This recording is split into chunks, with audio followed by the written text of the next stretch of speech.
chunk that you did personally describe beautifully. No, so it started off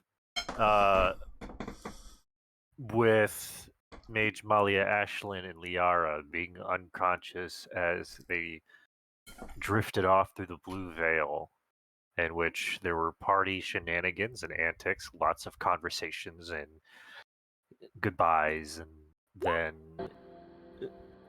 mass traveling.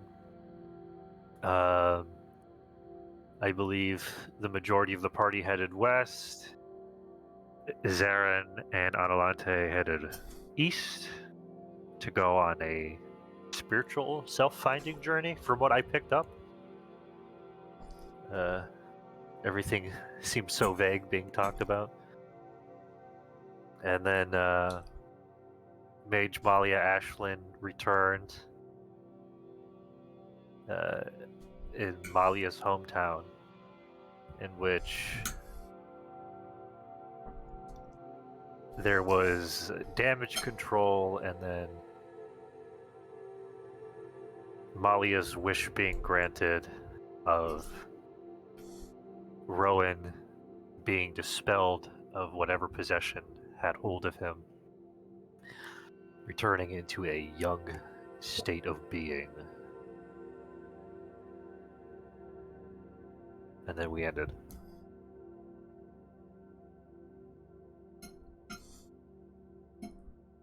More or less, yeah. That was much of our journey yesterday. A lot of interpersonal conversation, or last week. Interpersonal conversations, and I'm so in game that it was only yesterday for me. God looks through time and space.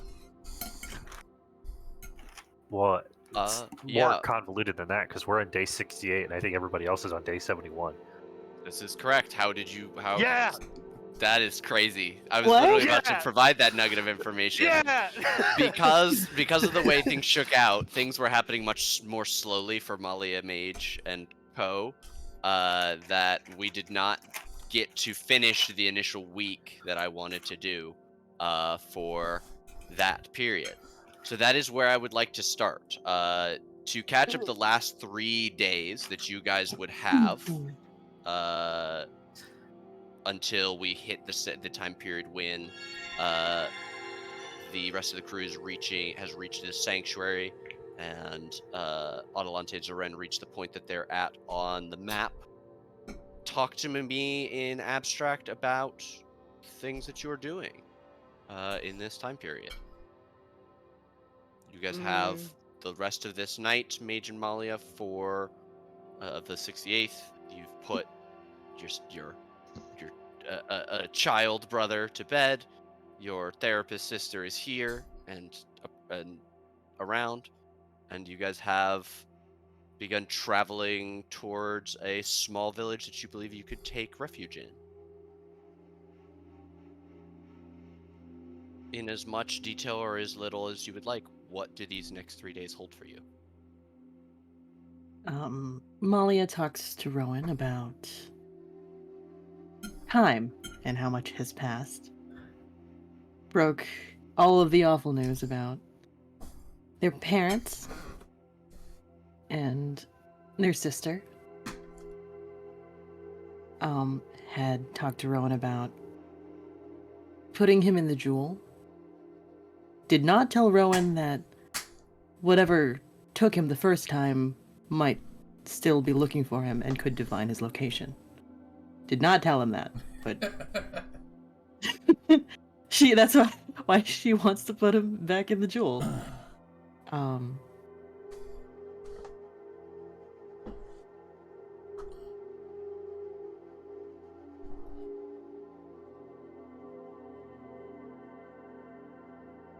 Can he be detected in the mansion? Not with anything on that plane. We aren't detectable on the material plane because it's a pocket plane. It's a pocket dimension. Okay, so he's let out when we're in the mansion. Heads up. Okay. I would say Malia also. Are you putting Rowan in the Ruby when we travel? Yes. That's a little fucked up. One step above Baby Bjorn. It's a A little, little bit higher. A little bit it's a higher little fucked up. on the helicopter Well, scale. math.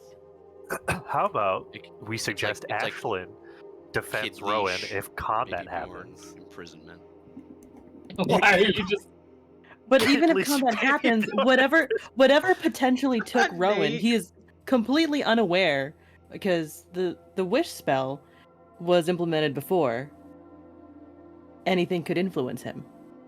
So anything that influenced him and was still influencing him up to the present could still find him if he was. Yeah, but you're essentially putting a bubble around the kid. Yeah. Yeah. Yeah, that's not your I kid. say, hey, this is Malia's character. She just got her brother back. That makes sense. This to is me. It this isn't seems a like the conversation safest. character Malia and Mage are happening. It's just the synopsis of the conversation. I could This- not tell. Sorry. This feels like the safest option, especially if someone could divine his location while we were traveling.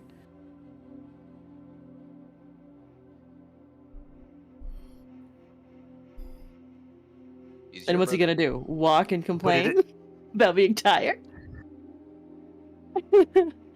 Again, like one step down, Baby Bjorn. But are you so afraid that your image of your brother is turning to the ultimate objectification? Is he your brother or is he something to protect? He's 12. He's like, he I'm, has something to protect. He's 12. I'm 7. I'm so. And he's not a level 17 wizard, okay? Like, this is. Eight.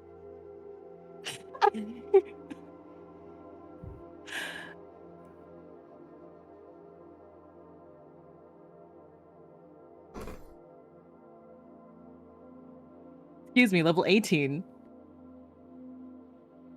Yeah, you put respect on that. Still not your age.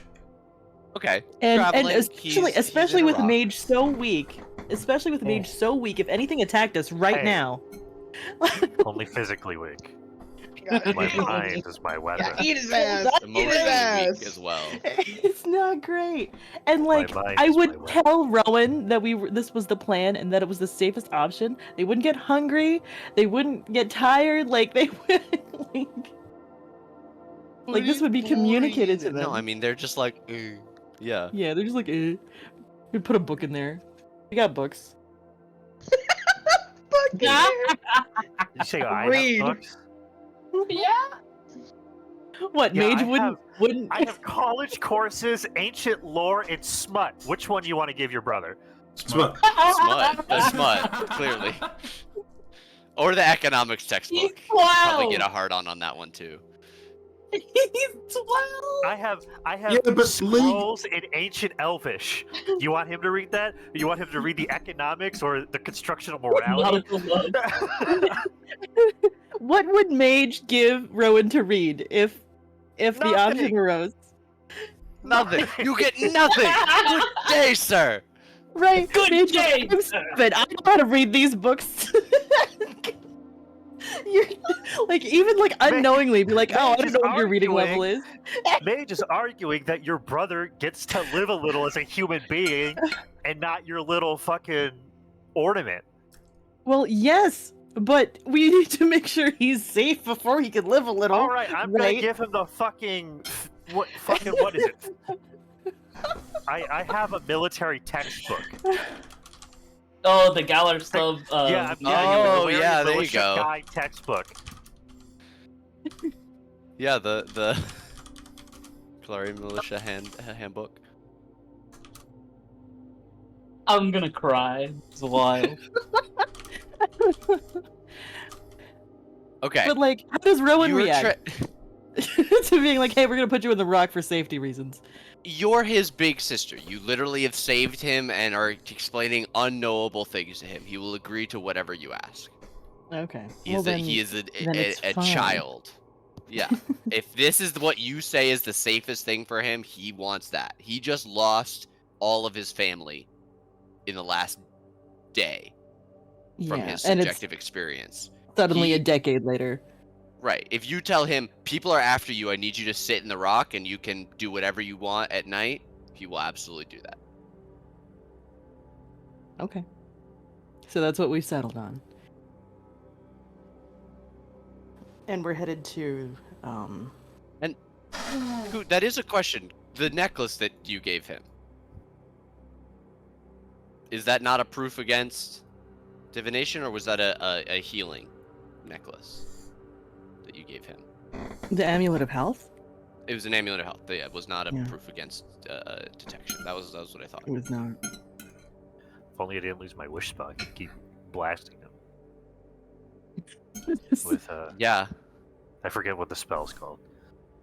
To prevent like, scrying. Fireball? Non-detection. Non-detection. Yeah. None of your business. Mm-hmm. Okay, you guys have been traveling for 3 more days. With 3 more days of travel, we could get you guys right about there. You guys are probably a day or 2 away from the village, to the best of your memory, Malia. Beyond recovering and simply living, are you trying to accomplish anything on this over the course of this travel? Are you staying inconspicuous, for example? No. Seems like that might be something relevant to your interests. Mage is just no.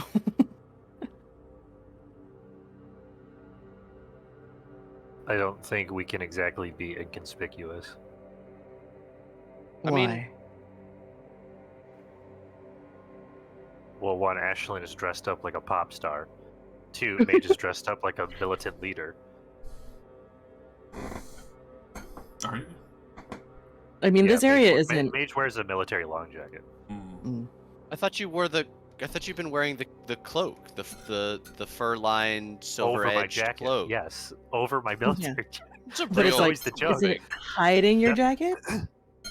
Well, I took it off because I started to sweat. Oh right. Oh, whoa! Yeah, Oh. you gained sweat glands. Imagine Is having that what full- happened? That's rapidly approaching your armpits. You're gonna probably have to deal with It's stink beyond my soon. armpits at this point. Hell yeah. It was rapidly approaching my armpits before we even went to bed for the to take Liara home. Oh, for the time skip. Yeah. So if it's at least a week. Yeah.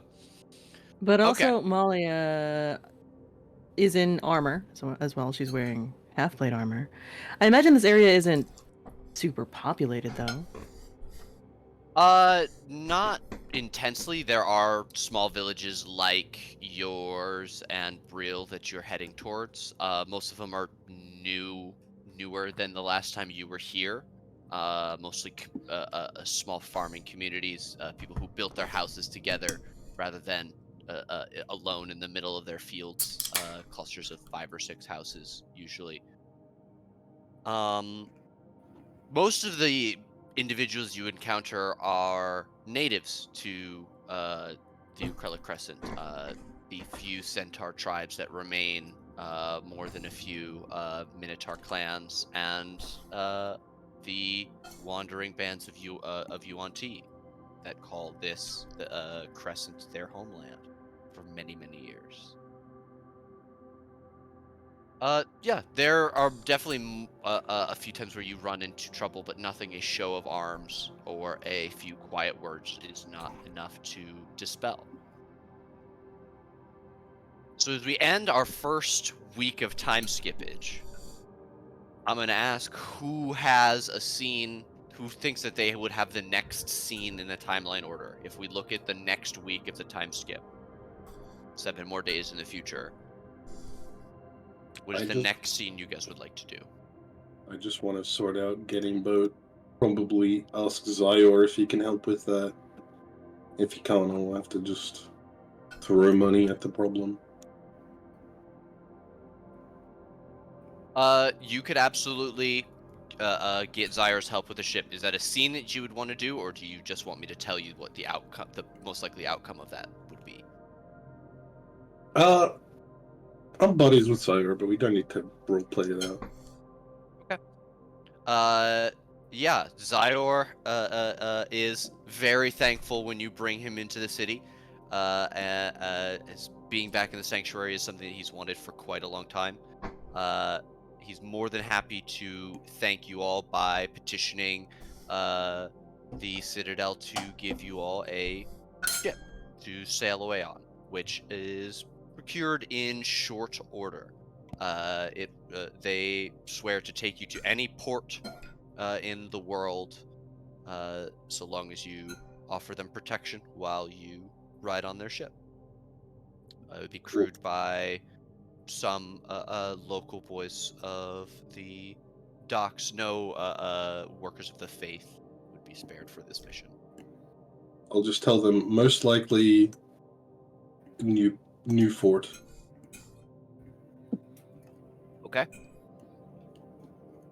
They could absolutely get you that. That would take maybe 2 days. You'd probably be departing the 74th, if that were the case. Yeah, I'm happy to wait if it's free. Okay, so on the boat, as you leave Zyor behind, is going to be Aiden, Urena, Ku, Caitlin, and Pearson. Yep. Everyone but Sire. Bye-bye. Bye-bye. He's fucking dead.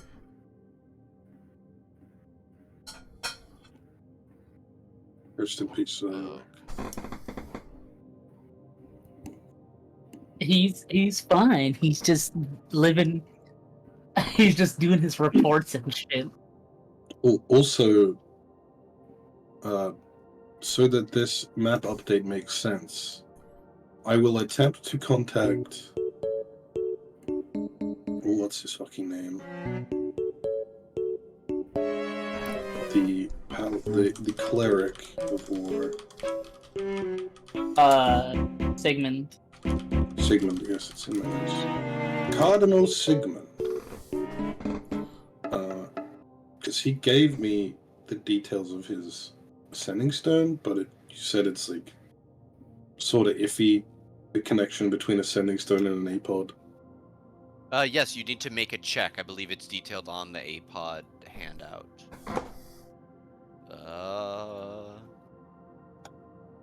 APOD. They can connect ascending stones, but to do so you have to make a DC 10 Arcana check.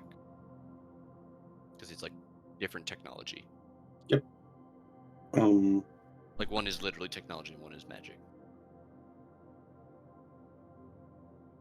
Okay, it takes me 3 days to get it. Or can I try that just multiple times in a row? But I think once per day makes sense. Yeah. And I'll just be like, picking a lock. Yo, are you guys dead? Did you kill the Darrican? Did you see what it's up to? You receive no response. Damn, he dead. He dead. He fucking dead, yo. That's concerning. Oh well, get ratioed. Yeah. KDR. Alright, with 3 days of waiting for the ship, you would depart on your vessel. About 4 days of travel towards Newtfort. As you are approaching the shores of your homeland, your vessel would definitely be challenged this last day. Which is, I believe, your cue to come aboard onto the deck and make your declaration. Yeah, I'll just tell them to, put up a flag that, whatever flag is, we are peaceful and would like to talk to your ship. We're not here to fight. Classic So white that they flag. don't, yeah, so that they don't fucking blow us out of the water. Mm. Or some Sure. shit. Yeah, definitely a smaller, strange-looking vessel, not common for these waters, would immediately be, questioned. Probably 3 vessels about the size of yours, not much bigger than sloops, fast intercept vehicles would, surround your ship, and, several officers would board, demanding to know why you guys are entering the waters of a military-controlled city.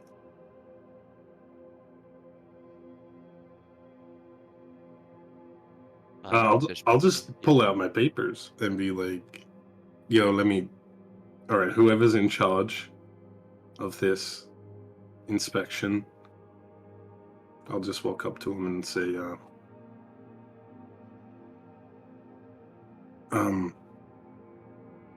this may sound strange, but we have picked up a person of interest to your empire. Would it be an empire, like a state? Yeah, definitely not empire. The nation. Nation. I'll just pull Nation's Pearson up interest. to me like, Pearson Tanamere, son of your Lord Second Most High Military. I'd look at my brother to see if I'm getting that right. Yeah, he'll pipe up. Second most high of military, for Everwinter, former General Tanamir. And there's quite a bit of immediate hurry up and wait as you are immediately ushered off of this ship and onto one of their faster vessels, and they set a course for Newtfort as quickly as they possibly can. And you'll arrive there in just over 2 days. God damn. Also, I that would is- have said to Ku before doing this, like, I have faith this won't go bad. So if you want to come, like, stay on the ship and come with us, like, it probably won't go bad. But if you want to stay on this ship and like go somewhere else, then it's up to you. Honestly, probably the easiest going with you. Yeah, if we're lucky, then my father might have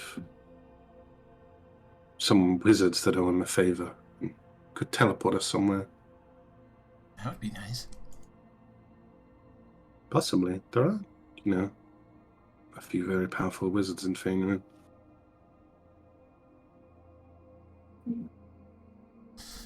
Also, just because I didn't a chance to see more. Yeah, you would be intensely questioned about the nature of your compatriots. You said you show them your papers, so it will become clear that you're also a child of this person. Mm-hmm. I feel like if I didn't do that, they'd be like, so you're ransoming him? Yeah. Yeah.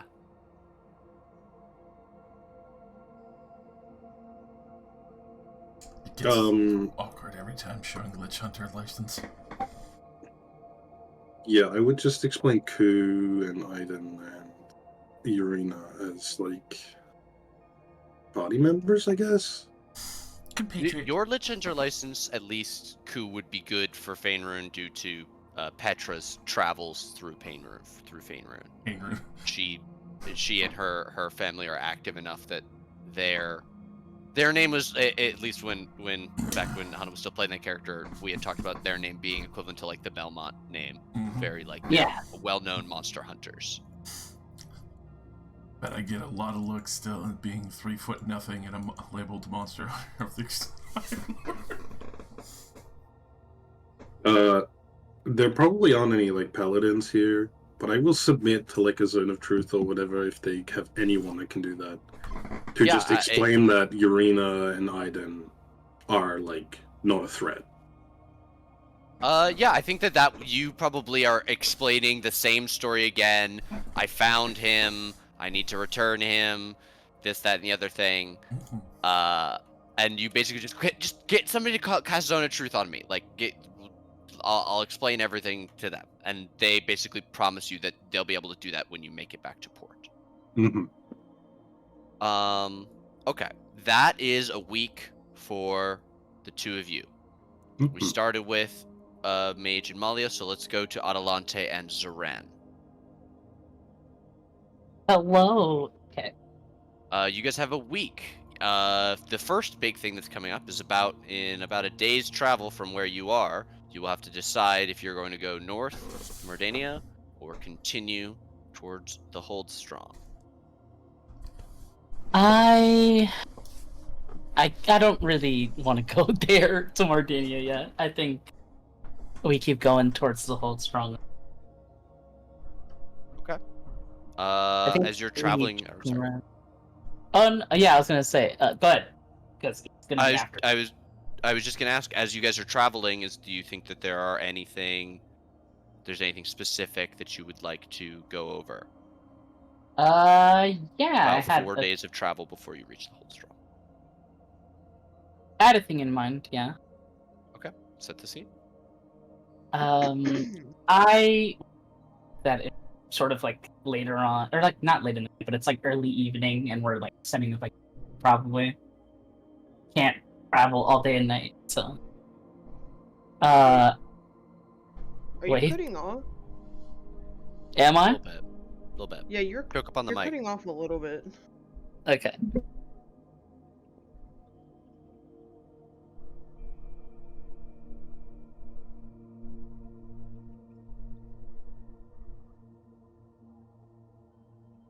You're talking now. We can't hear you at all. Yeah. Hello. Hi. It's still a little choppy. Hold on. Talk- That one was fine. Yeah, that. Okay, but me talking is still like No, now it's fine. Yeah, now you're okay. good. I was saying that I think like we're setting up camp, sort of early evening. Adelante does what she does every night. Is praying sort of next to the fire, just sort of sitting there with her hands sort of like clasped together, just silent like reflection, almost like mumbling sort of prayers to herself. And- Yeah. Sorry. Go ahead. Go ahead. No. Finish your setup. No, I am done.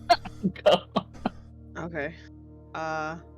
So, Zaren's coming back from gathering more, like, small sticks and stuff to keep the fire going. And he notices Adelante just very still. Her hands are together. He's never really, like, seen her pray. Only because he started to sleep recently together. But even then, he's either falls asleep before she does, so he doesn't see what she does.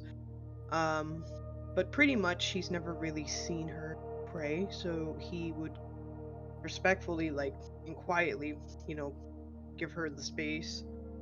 And it goes on for a bit, and he's like wondering, what the heck? Like, what is she doing? Who is she talking to? Because her lips are moving a lot, and they've been moving for a while. So he would end up like approaching her and sitting across from her from the fire. And as he sits on the ground, his legs crossed, and he would just kind of study her, seeing like her hands, how she hasn't. They've been in that position for some time, and just hearing her voice quietly, softly, just praying. He would be almost relaxed just seeing that. But also have a lot of questions as to what is she doing? Like, why so much? So he would just sit there, admiring her, and wait. Yeah, I think probably a few more minutes after he sits down, like pass by and her hands come apart and her eyes open. She just puts her head up and like sees him sitting there. She's like, do you have a question? His tail would be wagging because she opened her eyes and yeah, she's now talking and stuff. So his tail would be wagging and he would smile. He'd just be like, yeah, actually, you've been praying there for almost, I don't know, a long time. Probably like 2 hours. I've been watching you for like the last maybe 40 minutes. What the heck? What do you do? What are you doing for that long? Well, giving thanks, providing a prayer for our friends, based any number of things, really. Just, I'm sorry. Have you never done this before? Well, I mean, I pray, but not like that. You know, I'm like, hey, help me not die, and then I just go in. You know.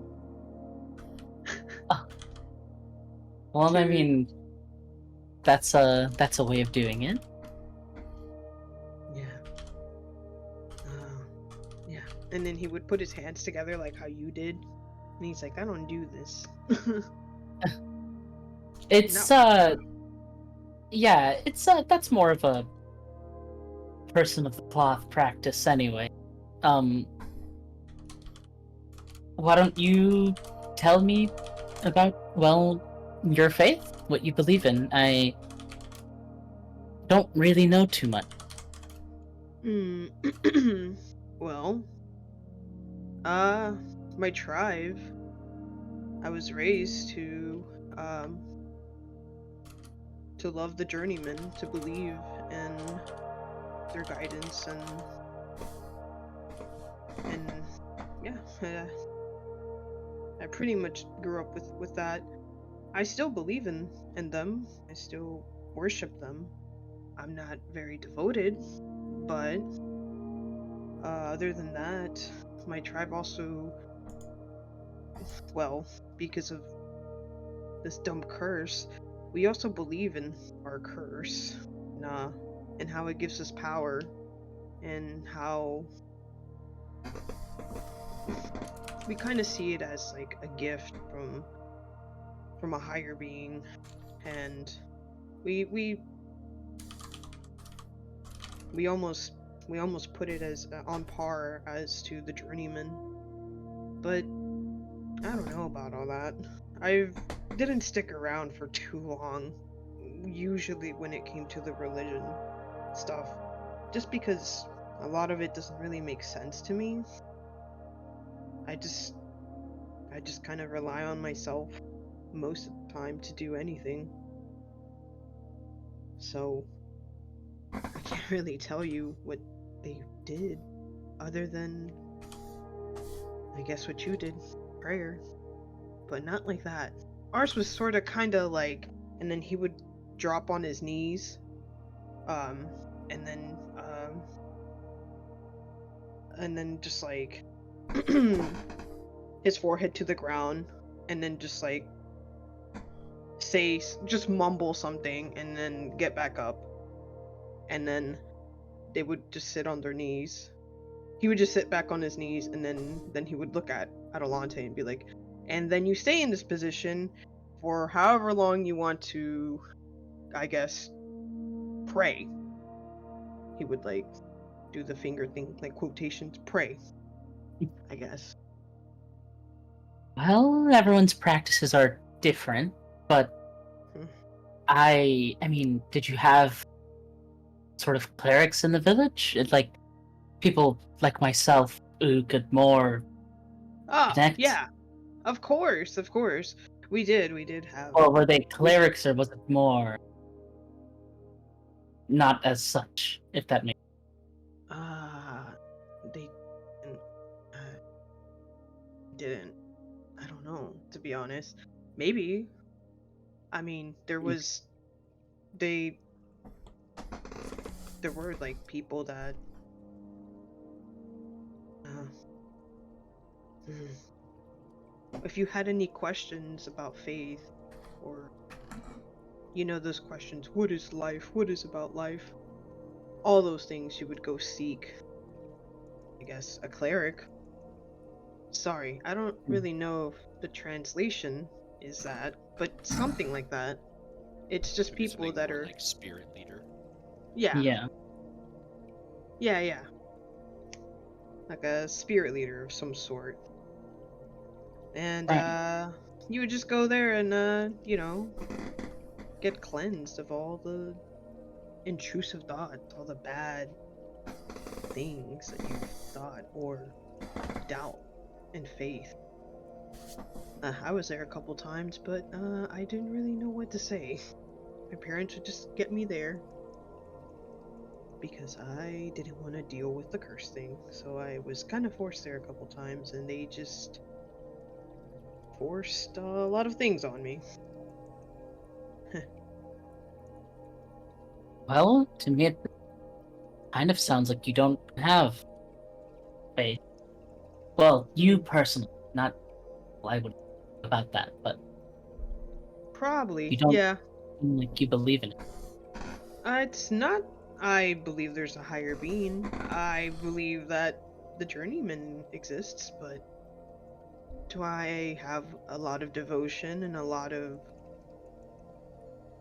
faith in them? Not so much. I do believe. I mean, after all that Well, we've been through and I've seen, there's definitely a higher being out there. right, It's kind of right. His scary. Ren. Yeah. I hate to interject into this moment, but as you're thinking about that, everything you've been through, your whole life, all of the things, yeah, there's definitely a higher being out there. They must have it out for you. And you feel this small, familiar kernel of anger in your heart. You haven't felt it since before you left your tribe, before you stole the amulet. Mm-hmm. This unquenchable rage that you were always taught to tap into, that you always avoided. It's back. Thinking about your home, talking about the faith that you grew up with. Yeah. You can feel that anger again. It Yeah. doesn't compel you, but it warms you in a way. It's righteous. Um. He would then say, like, I just don't understand it. I would be forced to comprehend these things that just didn't make sense to me. Why? And then if I didn't, I would get beat or just scolded. It was stupid. Why? There's a higher being. Yeah, but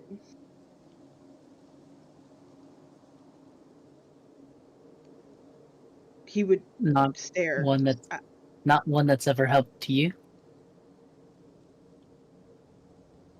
He would like make a furrow his like brow. And then he would nod. Yeah.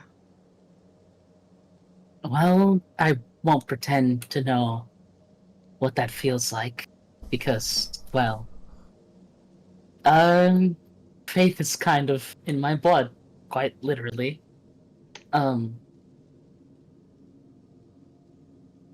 I've always had this connection, probably more so than just about anyone else in the world. Um,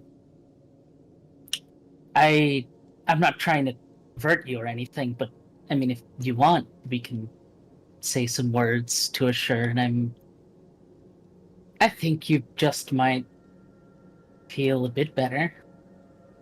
Could help. No. I've done pretty okay on my own. And I don't think I really need that right now.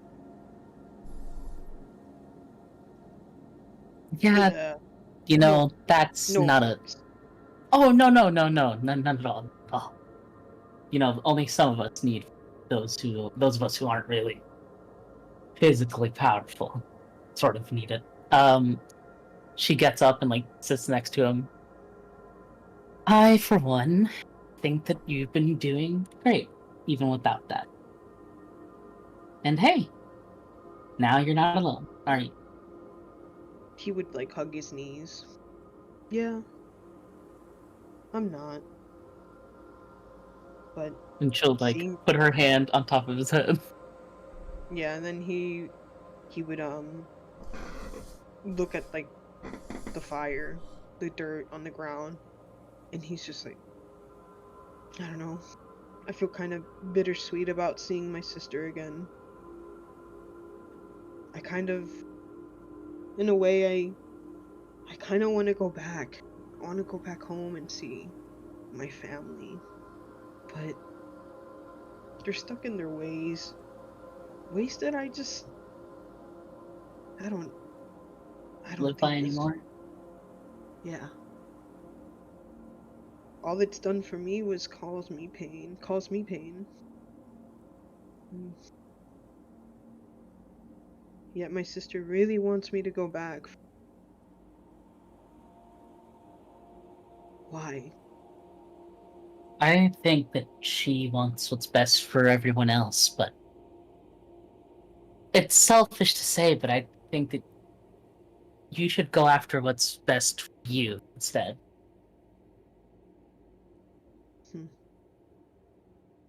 Well, I was. And then she turned up. Life has a way of throwing us off our goal, but that doesn't mean that you won't get there.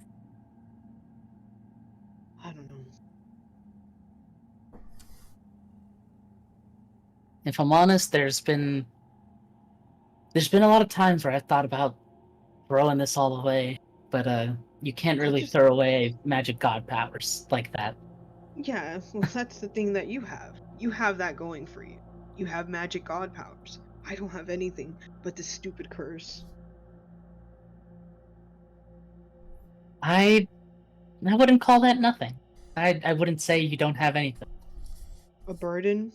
A stupid burden that just... I don't know.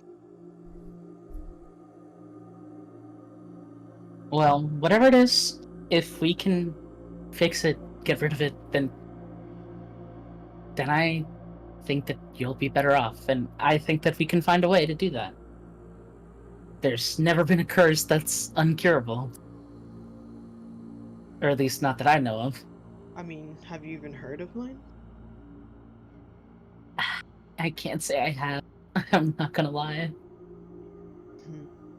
But maybe we can find something out about it. I can maybe see what this old brain of mine cooks up at some point. He would nod his head no. You have other things to worry about. It's okay. Let me think about what I have to worry about. And you can just help me, okay? If that's what you want to do. That is.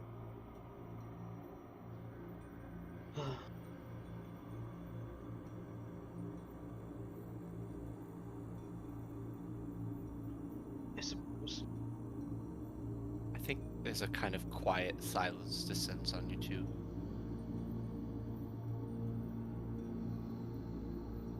I don't want to cut your scene early, but it does seem like you would both take time to think about what you've said and what you've heard.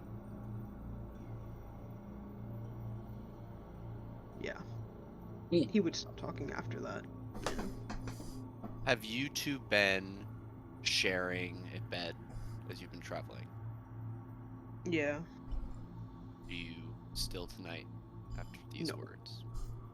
I think Zarin would, and then in the middle of the night just get up and Go go somewhere else. Just go take a walk and just think and feel that itch in his chest that's been slowly growing, and he's confused. He's around. Yeah. Can I see you downstairs? Oh god. Yeah. We're gonna be moving to Mage and Malia after this. I think that's what the next scenes you guys would like to be doing. He's gonna wolf out. He's gonna wolf out. Oh. And that's how he chewed on some ass. Religious trauma fun. I'm Love just it. listening to this with fucking Hans Zimmer parts of the Caribbean in the background.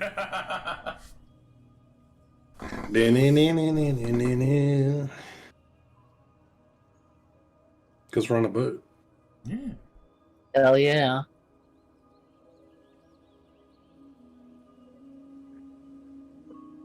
I rolled a deception check to see how well I was composing myself, Ku. And I feel like your insight definitely beat it. Probably.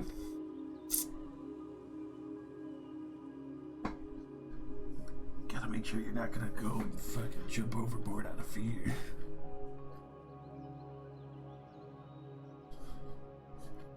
I wonder if I can cast Gias on myself. That would be so foolish.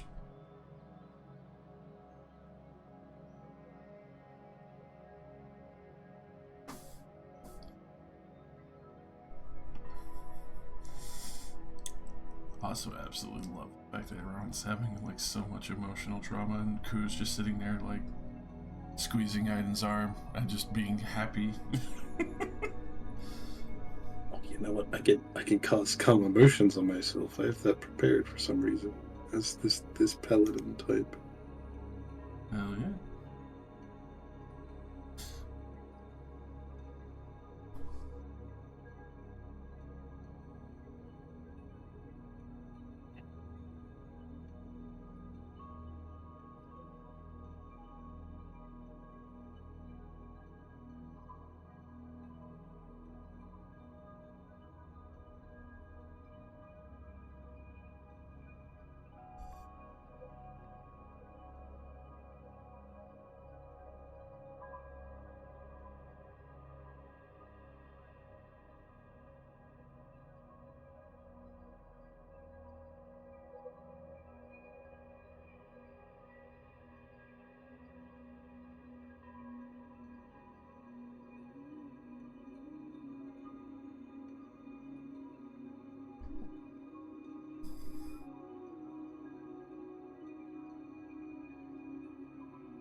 Very excited to see Pokemon, the Pokeball of safety, being carried around Red Malia. What? It'd be very fun. It felt like a practical solution. I mean, if I was a 12-year-old kid and I woke up and my sister said, "Alright, we're gonna walk all day for the foreseeable future," I'd be like, "Yeah, put me in a fucking orb, please."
Well, Wait.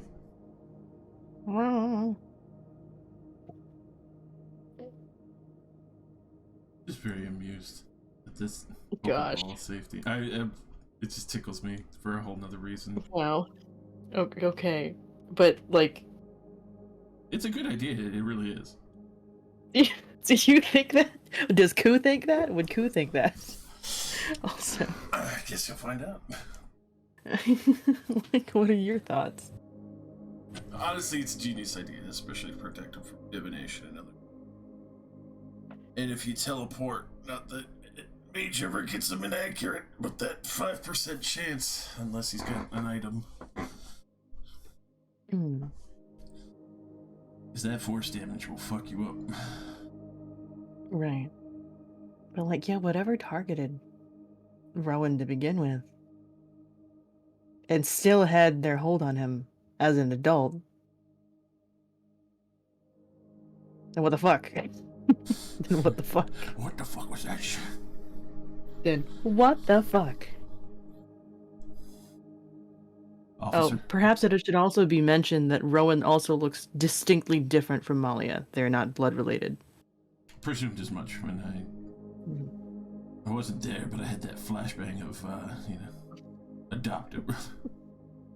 I mean, Nate also forgot that Malia isn't blood related to, like, her siblings.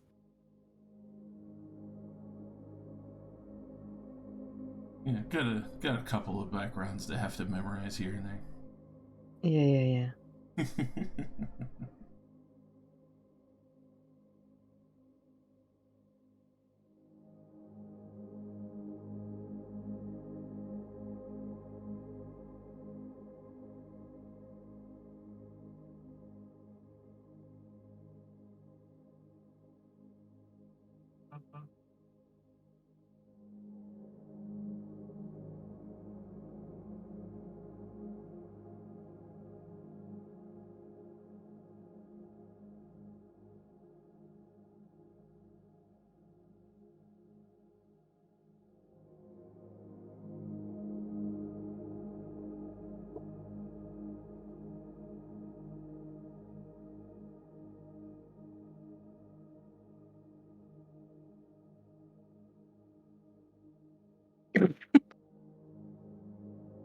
Okay.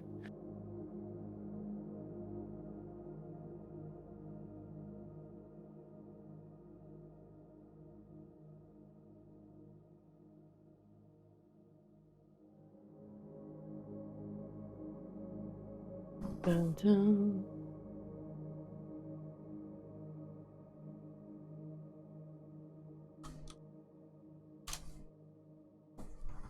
Hmm?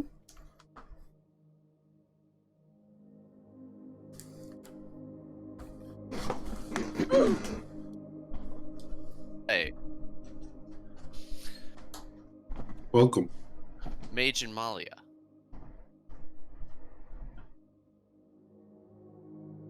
Are they not here? I'm here. Oh, hello. Hello. Hello. Hello. Hello. You two are a day out from Briel, a little bit more, perhaps. You've got a week. Mage, you are about to recover your strength in like a day or two. 2 days, I believe. Yeah. Yep.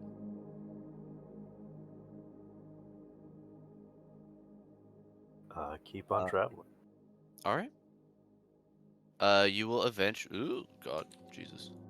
You will eventually reach the village of Briel. Early on your second day. If you would like to see the map of Briel, this is it.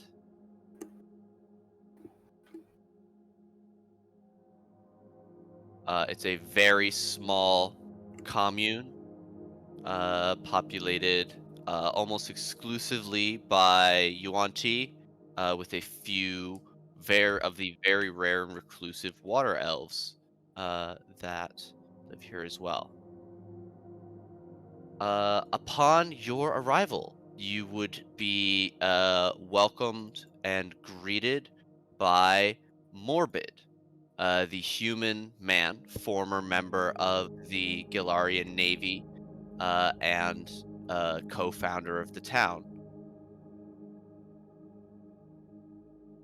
He would ask you what you're doing here and what your business with the people of Breel would be.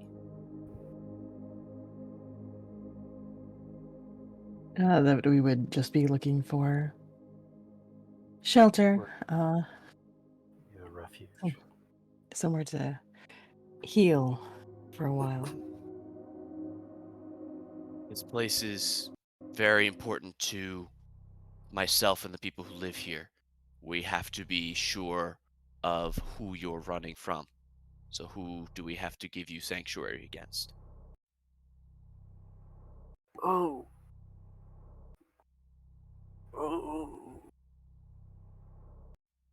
My guess is if we say a name you don't like, you're going to kick us out. We have no standing army here. I'm the only one who can hold a weapon with any surety. But I would have to ask you to respect the fact that we have survived largely on our secrecy. Very few people know to just come here. He looks at you, Malia, as if he is trying to place your white hair and strange pupils. When I was here last, was it on positive terms when I left? I would imagine so. You probably were here with one of your mothers. No. No? Oh, like a long Never? time ago. You mean alive? Okay, yes. Yeah. But not after. She didn't come Oh, here looking that's for true. No, no you one would after. have searched this after. My apologies. I did not include that. Yeah, I have no reason that you wouldn't be favorably remembered. It's just been probably almost a decade. Yeah. And how old is this guy?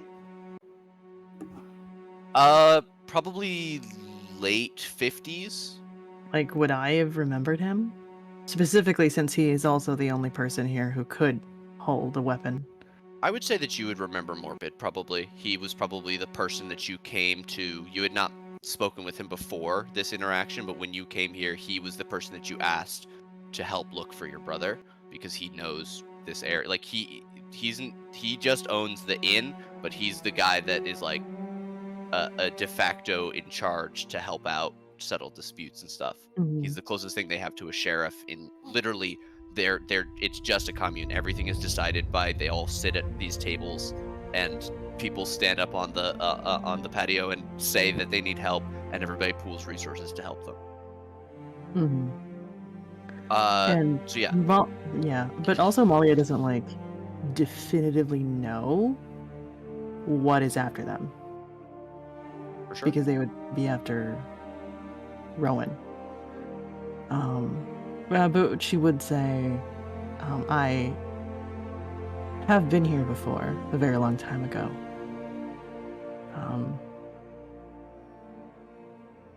Almost 10 years ago now.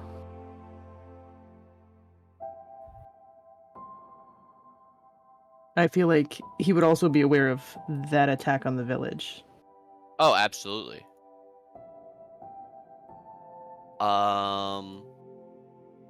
Yeah, he would kind of blink and his eyes would widen. And Kalis, it's wow.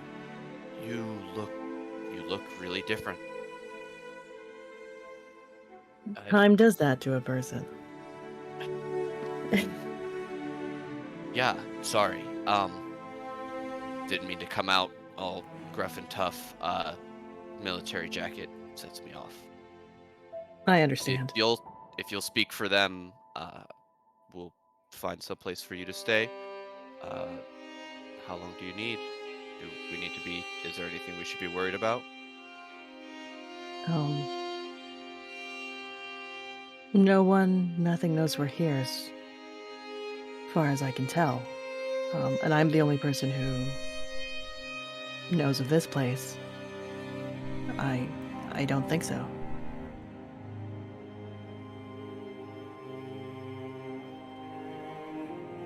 All right then. How many rooms? got the pair of beds in the room and the 2 solo and the other double bed. Malia will look to Mage. How do you want to do this? 2 rooms should be fine. The room's single bed, pair of single beds. Come in. I'll send the pod out with some stew. Thank you so much. You guys are welcomed in to sit down. Your Morbid will welcome you into his bar with very few rooms to rent. A 8-legged cauldron filled to the brim with stew will come waddling out and allow you to like serve your own bowl from it. As you meet or re-meet the community of this area. While not everybody comes here to eat every night, it is easier for almost everybody to come to the bar and eat, not only to see all their neighbors, but because it's their produce and hunted meat that is being served here.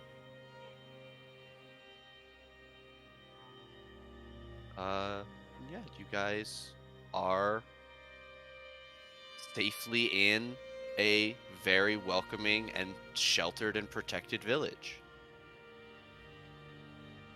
What do you do for this?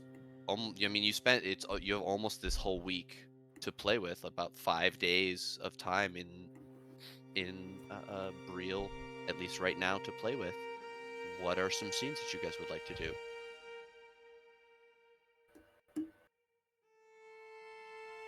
I would like to know if Malia recognizes anyone. Yeah. She would feel like she's still intruding and not approach first. She would also That'd be ask good. Mage how they're doing after the rebound from that spell. Or what can she assess from their condition?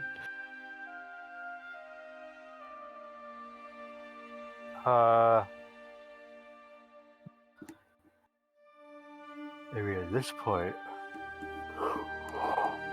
Well, at this point, I think Mage is on the up and up. They don't look like they're being pulled into the weave like they did when they initially cast the spell.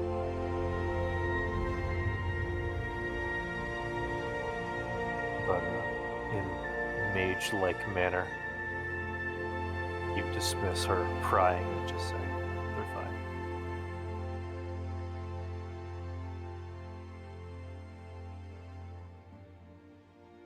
But I would guess you could still tell. Yeah, I imagine Mage is walking like slower than normal, pacing themselves. With that whopping 3 strength. Malia would also look for, I guess, more age-appropriate books for Rowan in this time.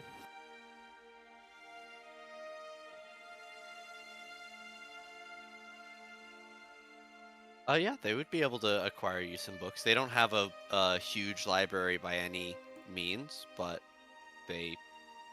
almost everybody has at least a few books in their possessions, and it ranges from smut far dirtier than what Mage is reading to love to fictional novels and other textbooks and studies of specific arts like blacksmithing.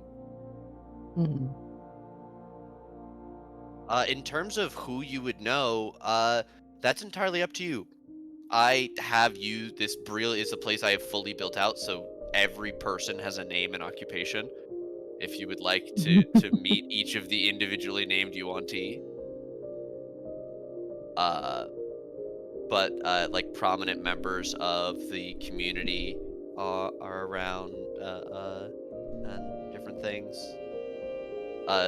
You guys will probably, so the way that you remember this working is you're welcome to stay here, but you have to contribute in some way to the commune. So they would ask what skills you have, and then different people would bid on their particular needs for your skills on the coming days when you have time and not otherwise occupied.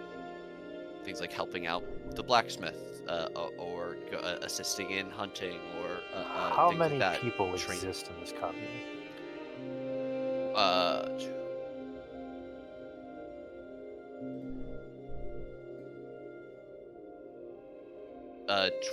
24, 23, 24. Mage will offer Very, to feed them very every small. day. Mage will offer to feed them every day they're here. There is a wide, loud susurrus of the community as they are confused, and the question comes like, "How are you a wizard?" Yes. That does raise some suspicion, but you are no one immediately is going to object to you creating food for them in an endless supply. Are there other kids around? There are some, yeah. Because Malia also has proficiencies in medicine and pretty high in history. She could, I don't know, offer any type of medicinal aid or tutor the kids. Yeah. Absolutely. These are like greedily snapped up by the community and the townsfolk. So I think in whatever inn we'd be staying in, Mage would just drop the mansion in the center. And welcome Yeah. people in to. Yeah, the whole commune is welcome in. Serving of breakfast, lunch, and dinner. You With- reconfigure it to basically just a giant dining hall, Yeah, why not? sort of like the first library, but just huge tables. And with 24 people, they'd all get a serving for each meal. Dope. And then maybe desserts with dinner. So that'll cover feed the 100 people. There you go.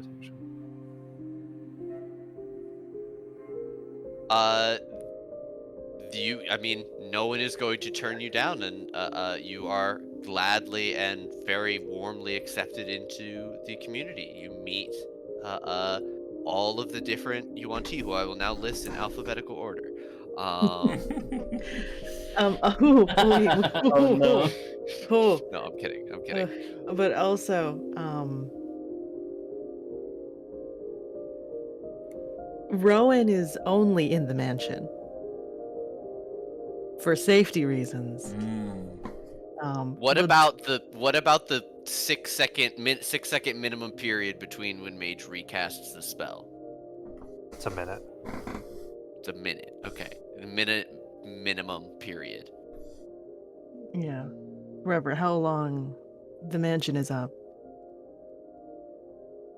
So once a day for a minute, these people see a boy appear, and then he walks back through this rift in space, and is gone. I He has mean, his own separate room off to the side of the cafeteria. Nobody goes in. And he can talk to everyone, and he can talk to the other kids. I think Rowan would have a fake name, and I Okay. would communicate to Morbin that Morbid. something might be pursuing them, which is what we're hiding from and is the concern. And I think Morbid would understand why we would be Oh, yeah. concerned about it, Sure. especially a child. This conversation definitely happens at the same time as Morbid went. So your friend is an incredibly powerful wizard. Yes. I don't like things that spike my anxiety. Kalis, can you give me something here? Some of the people are worried. They've Just bring heat. I understand. They've really proven themselves dedicated to good intentions and have helped me in more ways than I can even begin to explain. I trust them.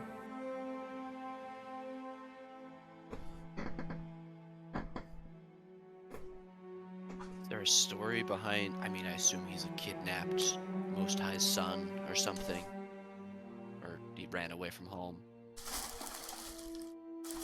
You don't see that kind of raw, natural talent everywhere. Oh, I just he want to know if anyone's definitely coming has. looking for her.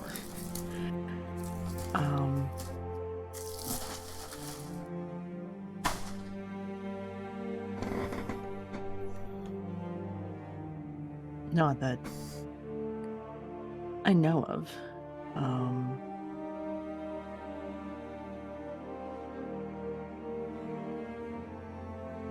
Perhaps the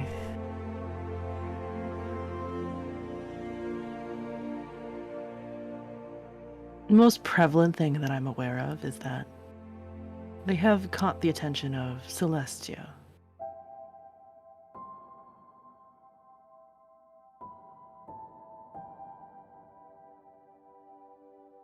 Oh.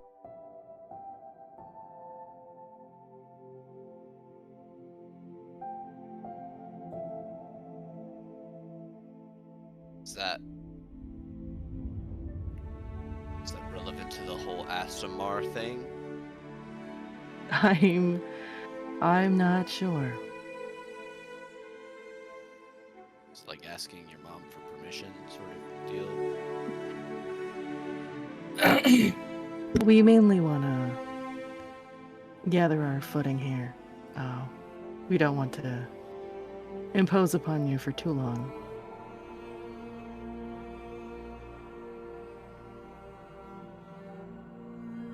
Look, you're always a good kid. I'm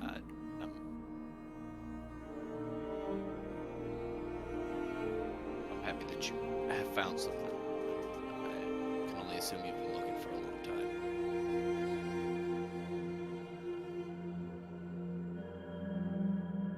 I think I also found something I wasn't looking for. Well, thank you. Of course. Thank you. I'm off cooking duty. I'm actually free to like do stuff. Go chop down a tree just for the fun of it. You I mean, we won't be here forever. I wouldn't mind helping to stock up on storage resources either. ever the practical one. All right, let's not go waste all of the good fortune that we've been given then. Thank you for bringing it to us. Thank you for your generosity. We're glad to help this town however we can. An awkward old man smile, and he will make his way away. Probably both of you feeling lighter from that conversation. He's giving Uncle energy. Yeah. Oh no, it's the Gravity Falls. It's the Grunkle Stan is seeping in. That's what it is. Fucking amazing show. I just finished it again. So good. Other scenes in Brio. Well, before I go off on a tangent. Next couple of days, Mage definitely regains their strength. They've been creating food for all of the townsfolk. The townsfolk have had many questions for you. I dismiss who them you are, all. why you're doing it. Yep, that's what I thought. I imagine Molly is maybe re- a little more approachable with the kids. Definitely. I simply reply with, I am a mage. But Mage will read aloud to Rowan if he is interested. The scrolls translating The Elvish, from the Elvish scrolls. Oh my. Yeah, translating Okay. from Elvish to Common. It's the only act of reading Mage can offer. Okay. Maybe propose sword training, and then Malia's like, no, that's too dangerous. And Mage is like, No, I mean you could teach Rowan Elvish. but imagine Or attempt teaching, to. imagine teaching Rowan sword training. I mean, I think Malia would stiffen, and because remembering the last time Rowan held a sword in her mind, which Rowan does not remember, by the way. But ultimately ask Rowan if Rowan wants to learn sword fighting from Mage. And respect his agency in that choice. What little boy doesn't want to learn sword fighting? A genuine question. Do you have any reason to think that he wouldn't want to? I have no reason to think he wouldn't want to. Okay. Then he probably wants to. Malia His would sword probably isn't be a so little great, though. shifty about it, but like, settle on it. And probably talk to Mage about her last memory of Rowan. Specifically. That Rowan was holding a sword and struck her with it, which is what the scar on her neck at the junction of her neck and shoulder is. But Rowan doesn't remember. He doesn't know that happened, and with the parameters set by the wish spell, it implies that something was influencing him even then. That whatever this was started early.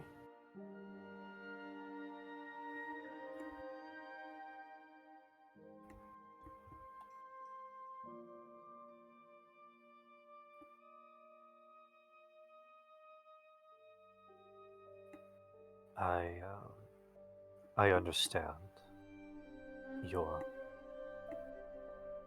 deep care for your brother, Malia.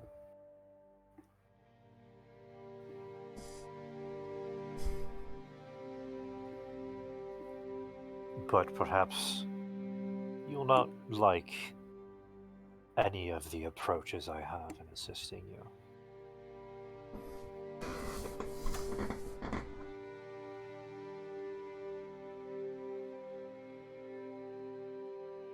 This isn't about me liking whatever approach you have right now. I just need you to understand that whatever had its hooks in him a decade ago had his hooks in him last week.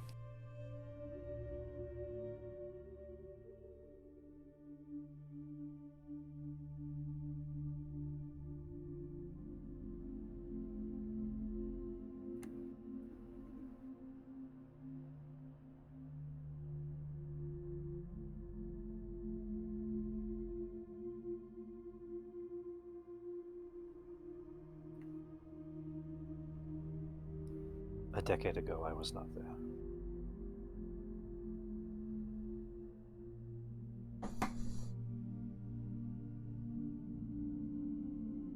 We still don't know what's coming. I have not known what has been coming since I left my father's tower.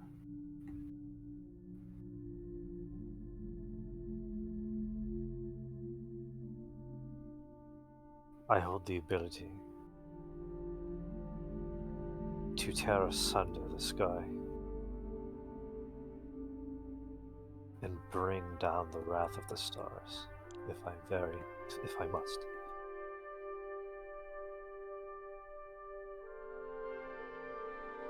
I want to hope and believe and trust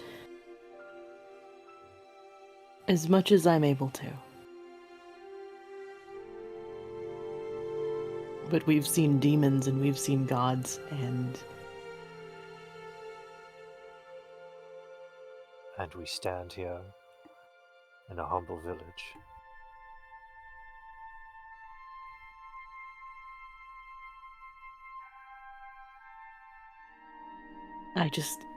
I hope you understand my caution here.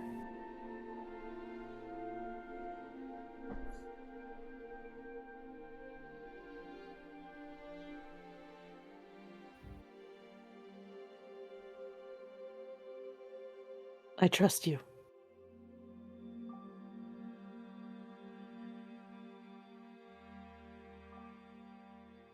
I still want to be careful.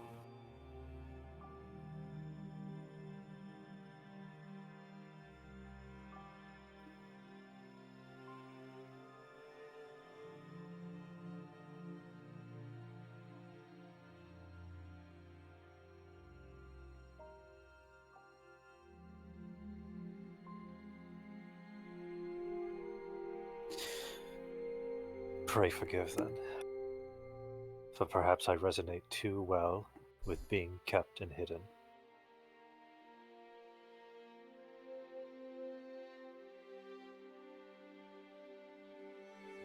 I do not wish to overstep any jurisdiction I may have, and simply wishing the child was not robbed of anything. You've given him so much back.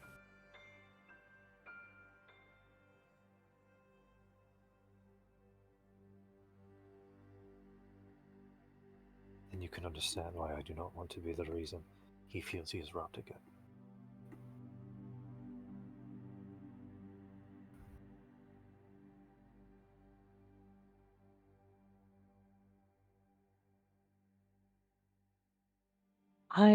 Of course, I want him to have the world, of course. I want him to experience life.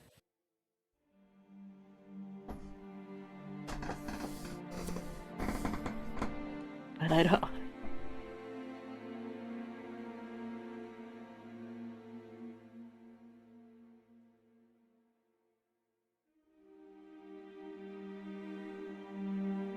I just don't want him to be targeted again.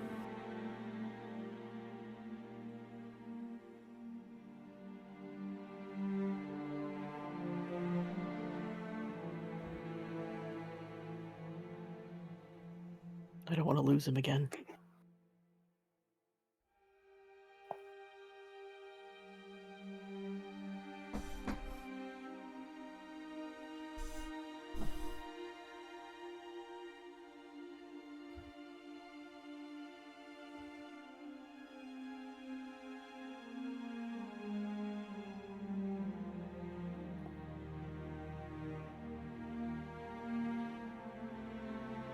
I think he also understands the compromise that we have now is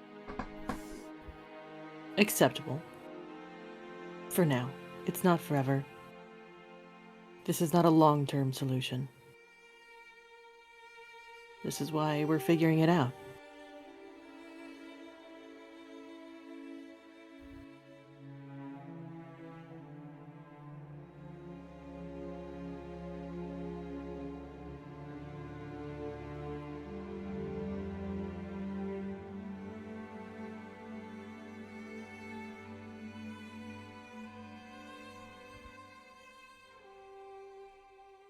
Okay?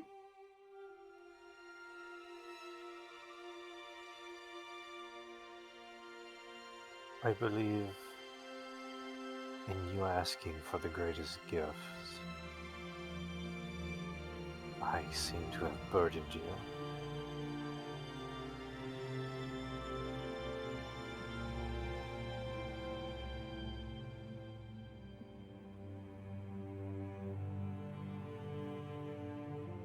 Life will always have its burdens.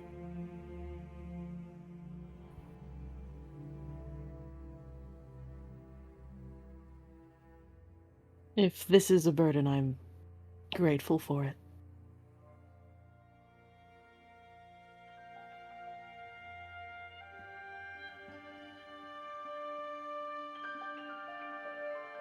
And I'm sure Rowan is also.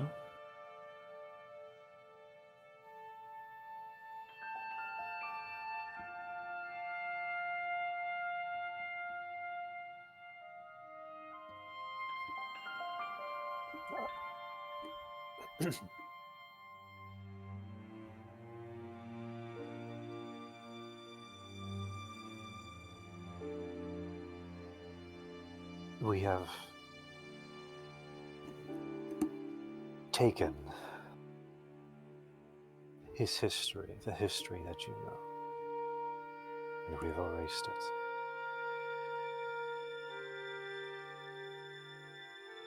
I understand our current circumstances, but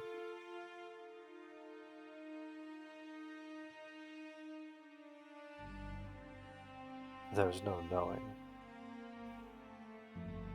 where this boy will go.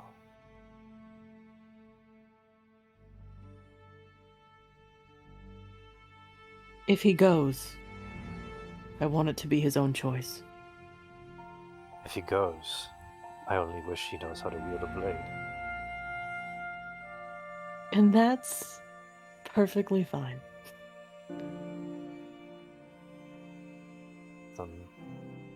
The boy that gave you that scar no longer exists. You understand that much? I do. But whatever compelled him to do so, I think is still out there.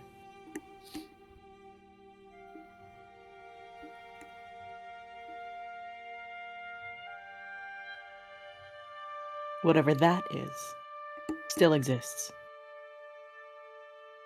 And still knows Rowan.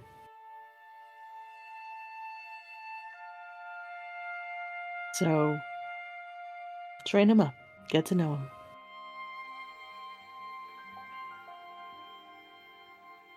Give him confidence, something to focus on. I think he'll like you.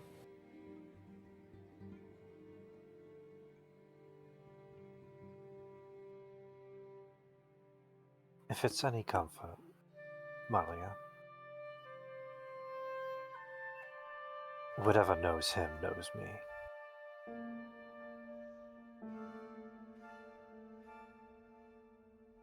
Is that how that works? Oh, I tore him from his home, did I not?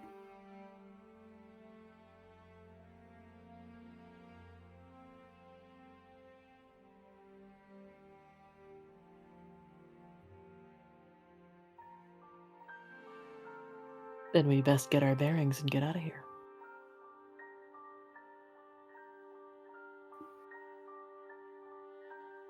I have about 190 more scrolls to read. Okay. How long would that take you think?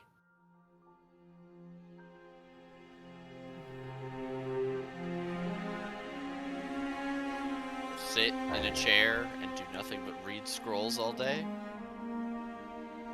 I just mean for time frame reference, right? Like, we're not staying here forever. I Or how long are you surmise willing to commit? Sorry. the variable is what exactly is in the scroll. Are you looking for anything in particular?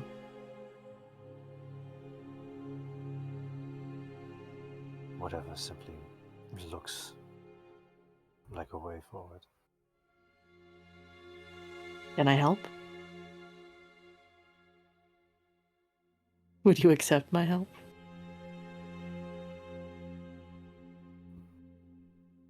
As charmed as I would be.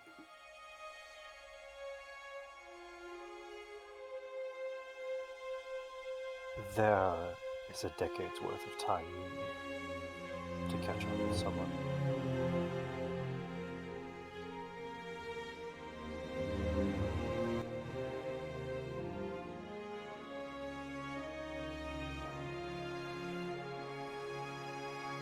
And Malia,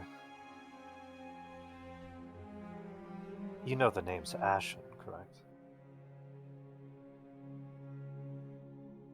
I didn't really know which one you preferred. Until now, I guess. Ashen, hmm?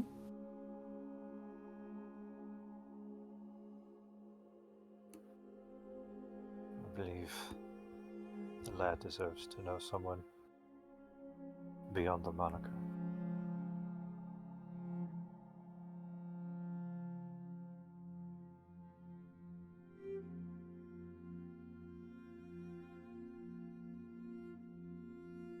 So who have I known all this time?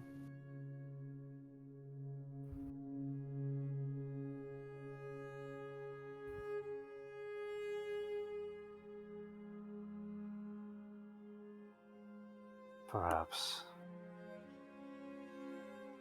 the peeling shell of a man emerging.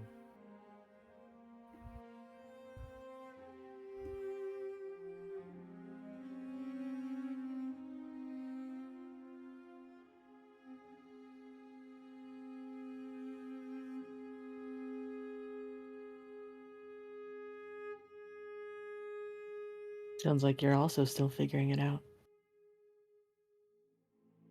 Mage will reach into their shirt and pull out a chip of the doll skin. I meant it in a more literal. Does it make a small snapping sound when you? Yeah, like snapping a twig. Yeah. Horrific.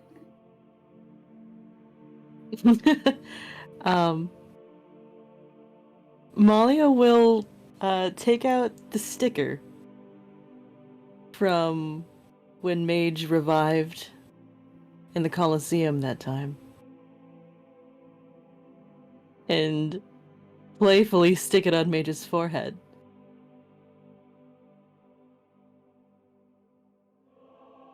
And say, well, I'll be here on the other side for you. Mage pulls it off their forehead, looks. Molly, this was a very traumatic experience for me. Well, a lot of dramatic you- experiences have Are happened. you laughing? Are you laughing at my trauma right now? Sometimes all you can do is laugh. It's the only thing you can do.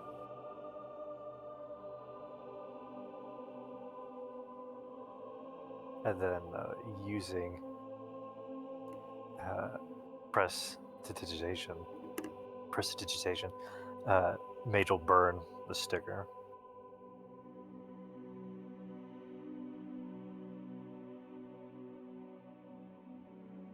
All right. And we.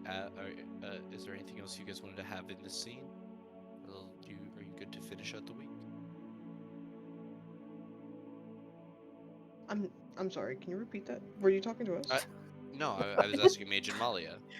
Oh, I heard. I Yeah, heard my check name. yourself. Check yourself. Sorry. I misheard. No, My bad. that's good.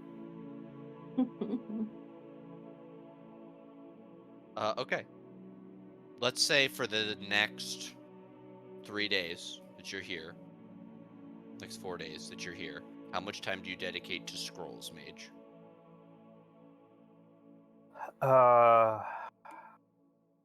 Probably the better half of a day. Also, Malia would be down to read scrolls, especially when they're. If Malia freaking wants to training. help, I'm super down. She speaks Elvish. I'm down to help. Okay, give me an hour number for each of you total over the course of these 4 days. Like 6 hours a day, 10 hours a day, Probably 8. 8. Malia would be probably less. Probably around 3. Okay. We'd get into sleep See, time. I will point out the only issue with Malia assisting Mage in reading is that Mage would still feel compelled to read the scrolls Malia reads. Because it's all about harboring that information within themselves. Right. Yeah, absolutely. Wow. Oh my gosh. Very in character. But I feel like Okay. Malia would still maybe learn some new things regardless. And probably on the Absolutely. down low, try to look up information that Mage just has on the wish spell that they Okay. used. So I'll say, since you're both going to be checking documents, I'll say that each of you can make me investigation checks for, I don't know, but you're both going through the same material, so I'll say both of you get 1 check per day that you spend, and that represents X number of scrolls that you've gone through. If you beat a DC that I have set in my brain, you can ask 1 question. Give us the DC, coward. No. Absolutely not.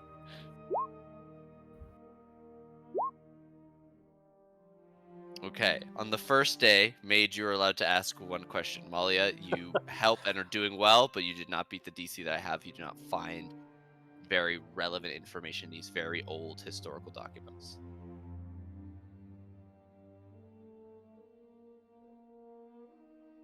What is the purpose of those amulets?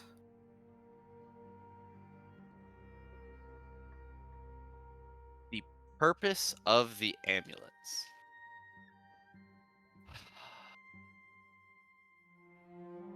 I thought you said you had this written down. Take a shit I do. right now. I'm deciding how much to tell you. I'm Take a deciding shit how much right to now. tell you. Oh, take a shit. You should on camera Um, right now. Hey, keep it noted, he didn't Okay. answer the cup size question. Anyway. The what? The cup size Don't worry. question. It's the perfect size. That's still not an They're answer. both indescribably large and small. What the? If Caught you in look at it, twain in balance. Yeah. It depends you- on what, if you the statue from above or from below. yeah, it's like one of those Entirely graphic different. things. Depends on the bra. Okay. That's the whole thing with her statues, is that every aspect of them This is could not the be question I asked. the derailment. I'm so sorry, my good sir. The amulets were made to contain Jacob Evingstar.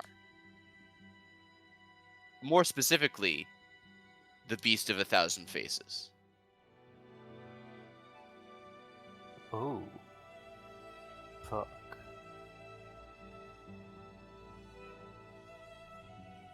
Next day. Oh, can I use inspiration? Because I'm like gonna forget. It's just gonna sit here. If you want, yeah. Do you want to use it on your first day? Sure. It's just been sitting here, and I keep forgetting to Okay. use it for anything. Sure. Wait, are we in the first day or the Well, second? of course. This is the first day Molly's using her inspiration to see if she could get anything better. No. Okay. We will move on to the second day. Both of you give me investigation. Worse. Okay. Neither of you are able to find anything the second day. Third day. Oh, shit. Mage and Malia, you can each ask 1 question. Breaking 30. Wizard shit. Love it. Hey, round of applause. Good shit, Mage. You've done it. I'm so proud. Your hit Was skills are so huge. was the thing we saw in the vampire lair, or in Rowan's vampire lair, Jacob, or whatever the thing of many faces that was mentioned? Oh, To all Uh, these- I could answer that. Velixar, the Beast of 1,000 Faces, is a creature that defies description because of its rapidly changing face whenever it is viewed by mortal eyes. Which would very closely match to the description that I gave you of the creature that you saw pulled out of a human form from by Celestia herself. Yeah, Mage could give confirmation that what they saw was like 99% probably the demon. So with the amulets function to contain him and them broken, does that mean he's just Yes, free? he is free. Yes. Caitlin went to go look for Jacob. How does she think she can do that? I imagine an axe and the power of war. Okay. Mage, what's your question? Why were there elemental beasts or beasts of nature contained in the amulets?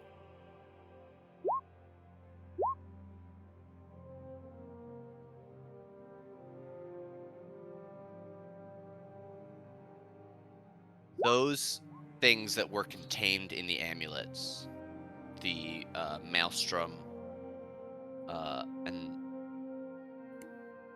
and the other lesser creatures, are all servants of Velixar, Darrikin, and Sluggoth.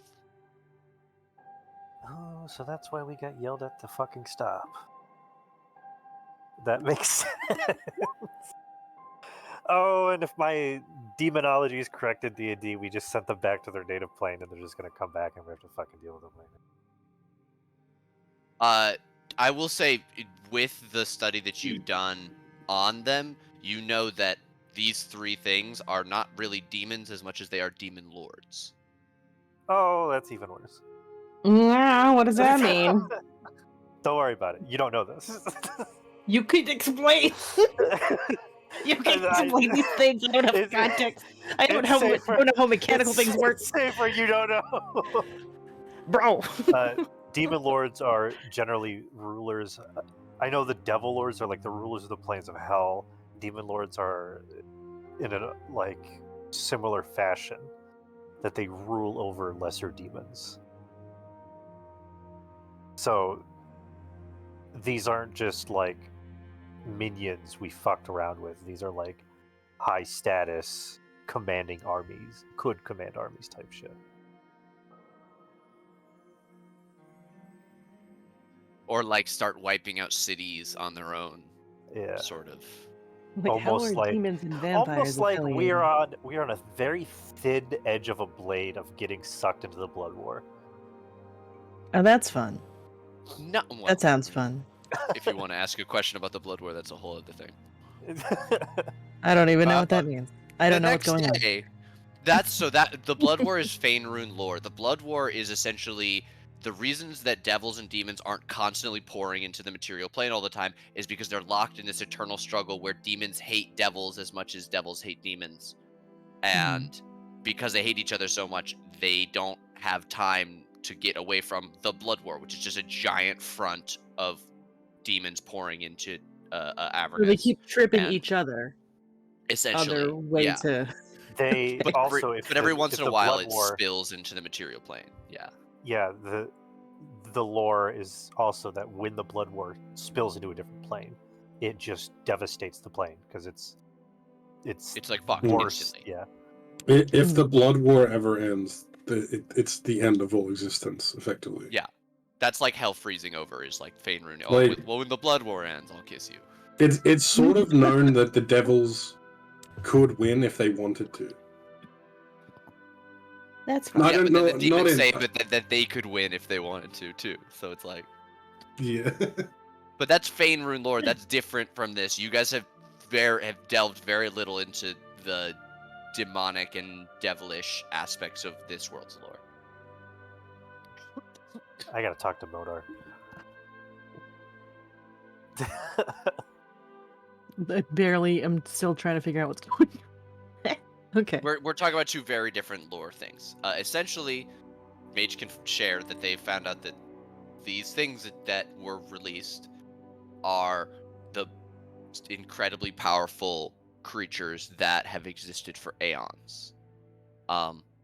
If you guys specifically would like to use this last day to learn about these three creatures that you've heard the name of before, I will lower the DC for this because that type of information is something that would be Yes. in old Elvish scrolls again and again and again. Yes. Okay. If both of Mhm. you want to give me investigation for the final day. Okay. Real sorry about that. Mage, do you have a specific question about them, or do you want me to just go off on what you would find general information, like historical events? Go general. Okay. The demon lords were unleashed on the world after the creation event by Carthulos and Celestia. After the world was peopled, the demon lords appeared. It was only later told to the scholars that they were Carthulos' creation.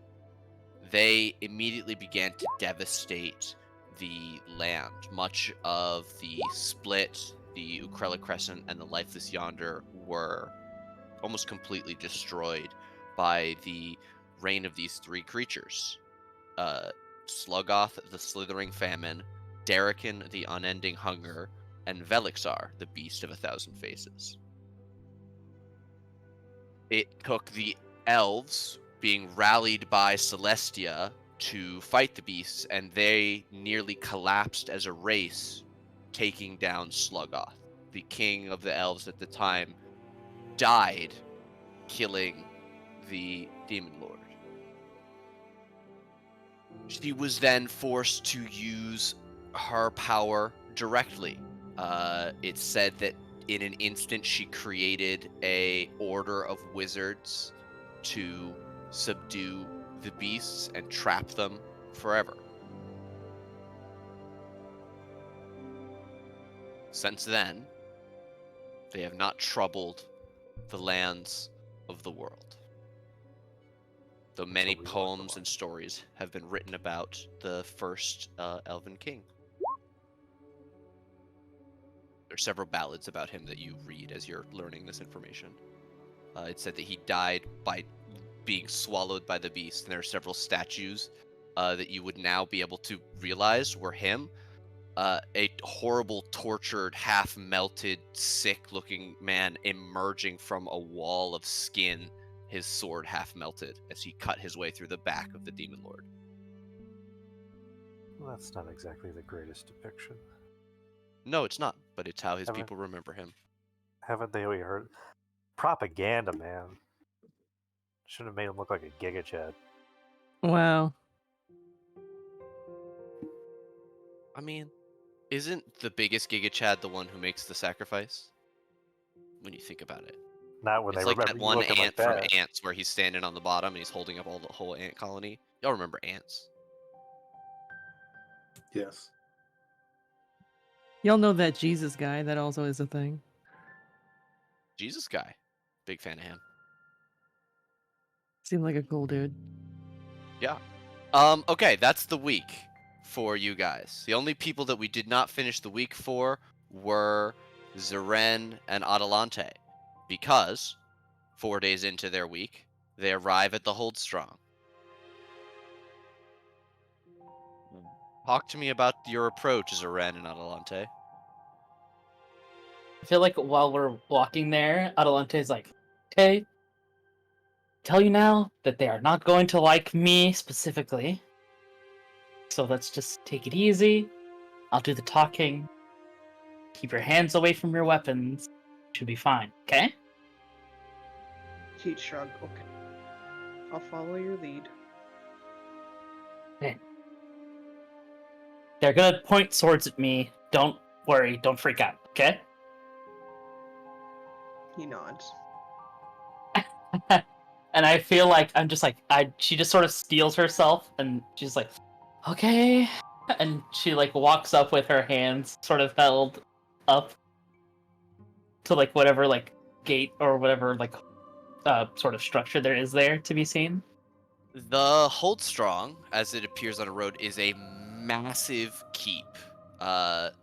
Several hundred feet of perfectly straight wall bisect the road. A massive portcullis gate is lowered, closing it. There are no people standing outside, but despite the daylight, there are purple burning torches atop the black stone every 20 feet. You can see men and women moving about on the parapet. Most of the men are wearing heavy plate armor, and the women are wrapped entirely from head to toe in off-white bandages, only their eyes visible. And she, like, as she's walking up, does anybody, like, notice her? Because she's just going straight down the street. Like, there's not, like, much hiding. Yeah, I mean, you can see them probably much before they can see you as you come out from the row of trees, probably 75 feet away from the gate. There is a loud bugle of a horn, and you see several mounted ballistae on the wall orient and turn in your direction.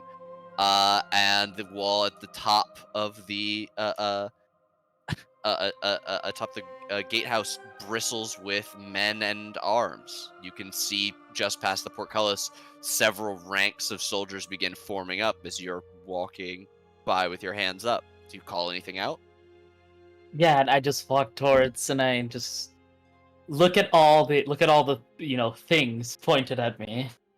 And Adelante sort of calls out to them. She's just, you think we can talk, or is this like a "you're gonna kill me on sight" sort of thing?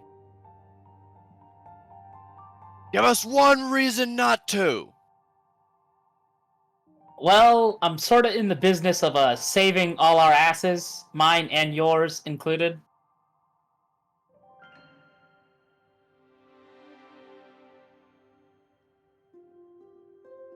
That's it? It's just me, no army. This is it's very big for, well, the entire world. I really appreciate getting somebody down here to talk. Or we can talk like this. This is fine too, as long as you don't shoot me. Say whatever you want.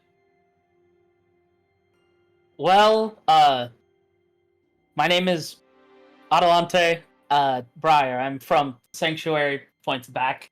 That away. Well, I'm here to talk to you about devils, demons, gods, that sort of thing.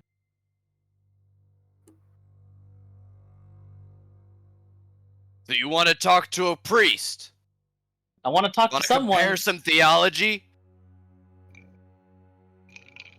In a way, yeah, kinda. But mostly in a our entire existence is threatened, and I would really love to get an opposing view on the situation, sort of way. Do you think I'd come here if I had a better idea?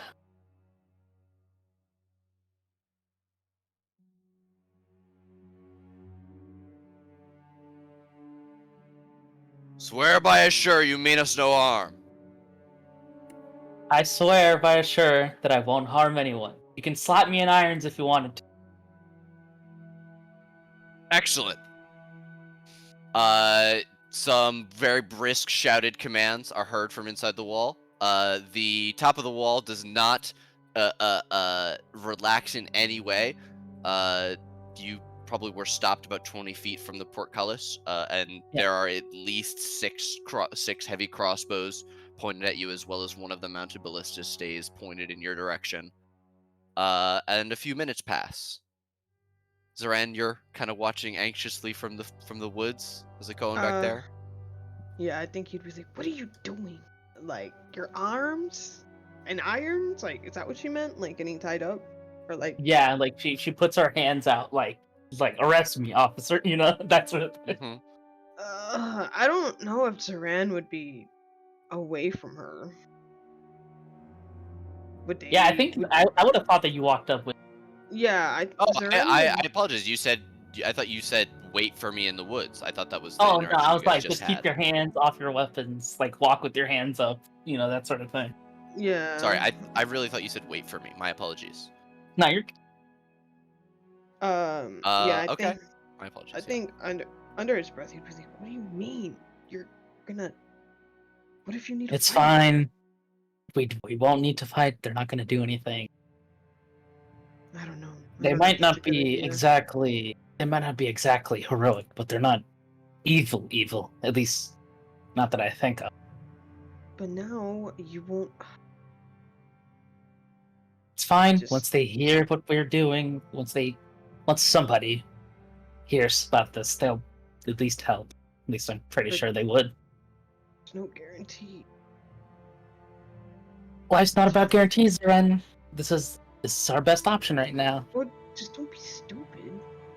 All right. There's a loud banging on the portcullis. Instructions: follow them or leave, or we get to shoot you full of arrows. I like any of those options. Got it.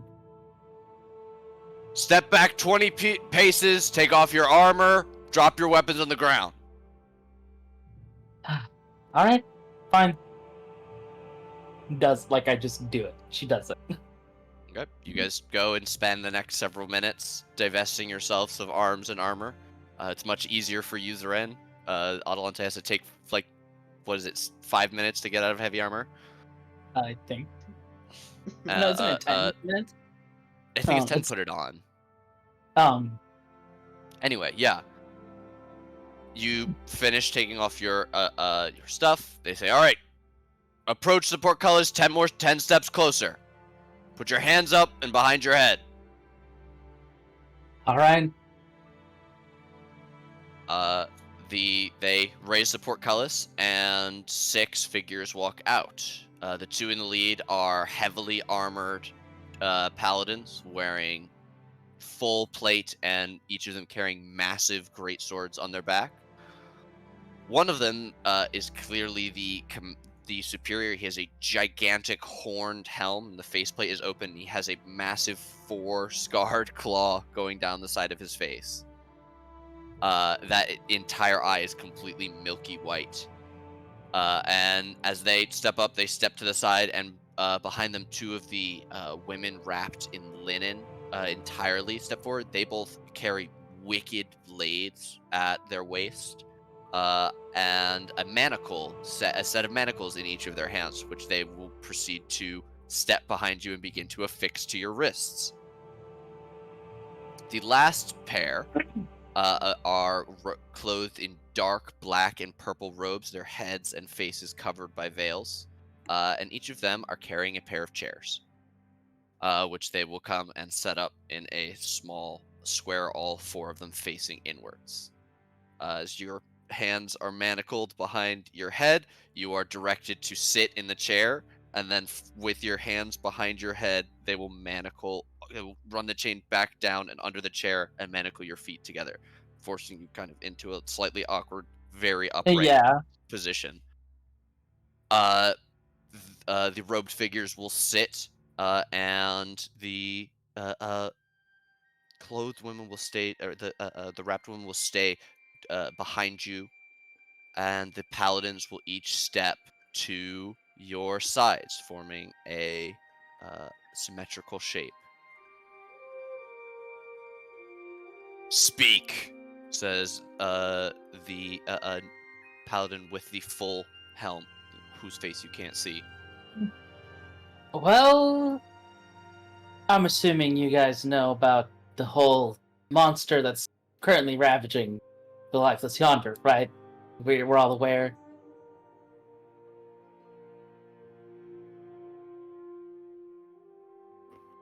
That looks like a resounding no from the Paladins of Karak. Point is, we're kind of looking to resolve that problem and probably several others. What say we get a cleric of some sort around here?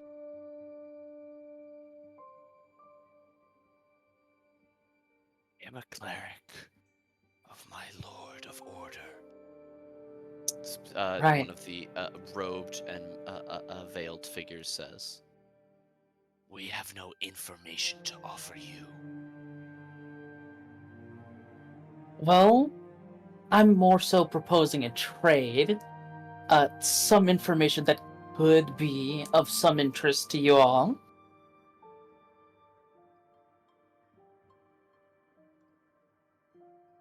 Know nothing of order. What could you have to offer us? Well, Teachings speak of nothing but weakness, forgiveness, mercy. right.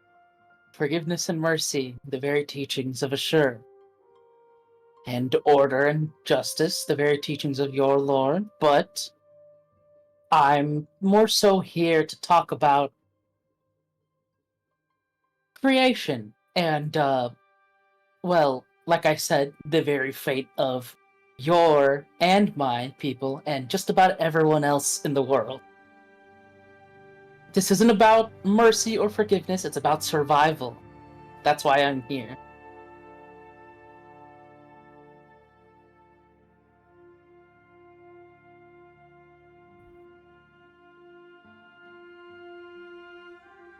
They all just like regard you. They're just completely cold. You're getting nothing from them. Okay. Do we all know what a seer is? A sort of champion of the gods, visions from the gods themselves, that sort of thing. I'm assuming you all might have one. Well, it's a big assumption, but I hope you all have one.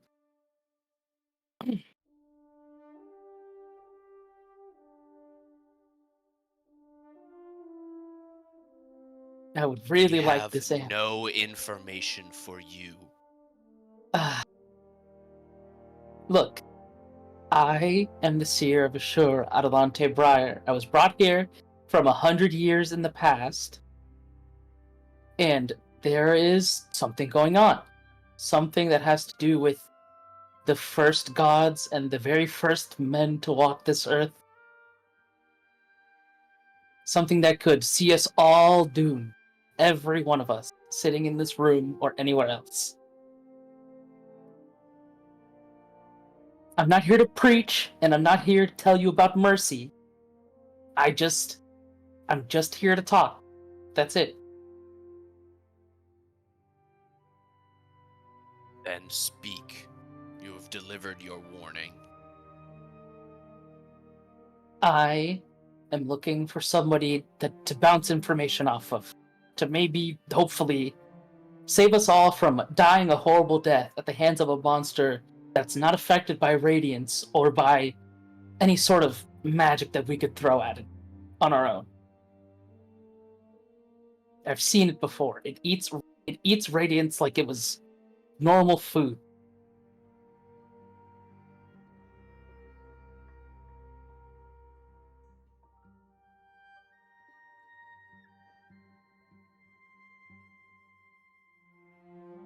You speak of the Demon Lord, says The Darrican, yes. the horned man.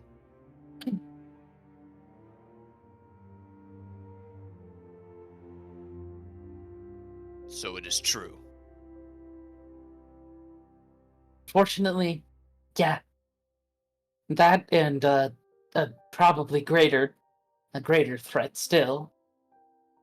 The Beast of 1,000 Faces.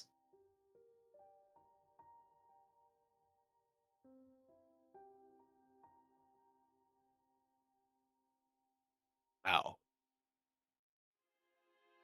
we have heard that there are those working against the old magics.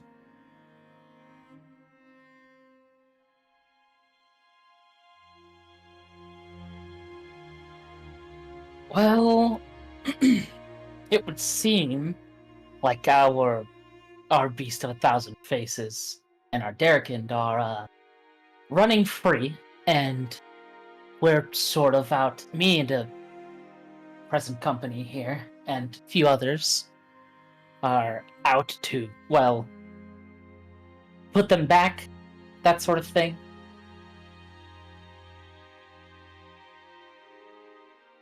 And in that pursuit, I've came across some other information that's troubling, to say the least. Which is? It'll sound hard to believe, but we all know that it's not in my people's nature to lie. Our gods that we have now were before a singular entity. That singular entity came into this reality from another. and was a part of our creation, or at least creation in some way. But there was a fight. Something happened, and he was killed and spread apart into what we know now as the Journeyman, Bentor, the Twin. Are we catching this?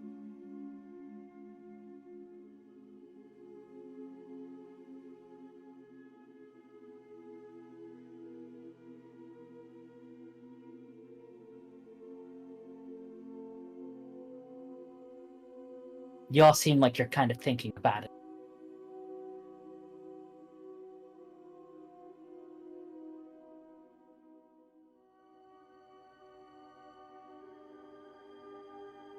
You believe what you say is true. That That is all we know about that statement.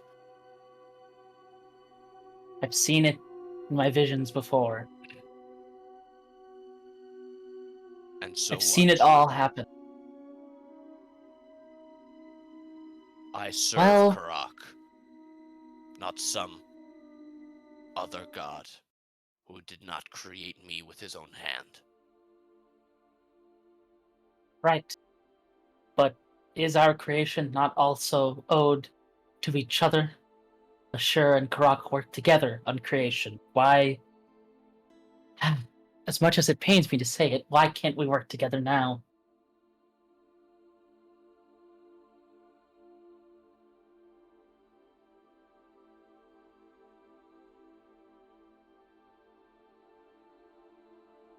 Do I need to remind you of history? No, I'm Karak well would have aware. had his true order, if not for you and your fellows. I know. I know what the past looks like, and I know that we have harmed each other in the past. But I'm just trying to help. Do you think I would have came here and let you slap me in irons if I really meant you any harm?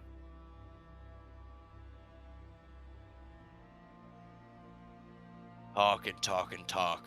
I'm just waiting till we get to the part where you want something from us. That's why you're here. Right. I need a cleric, a particularly powerful one. I want to commune with your god.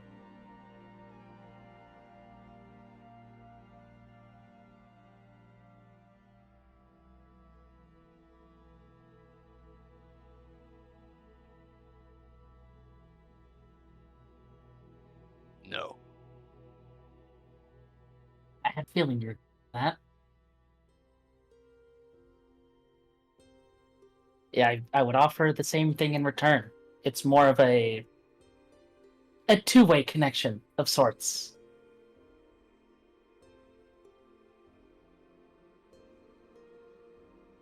You're here to parlay a conversation between Karak and Ashur. Right.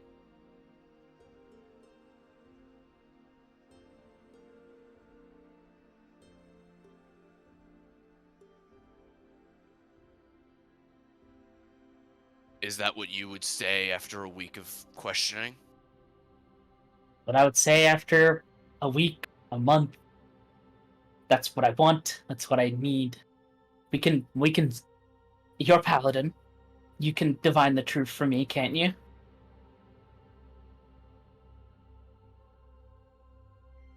Don't insult me. I'm not. I'm just suggesting that if you don't believe me, we can do that.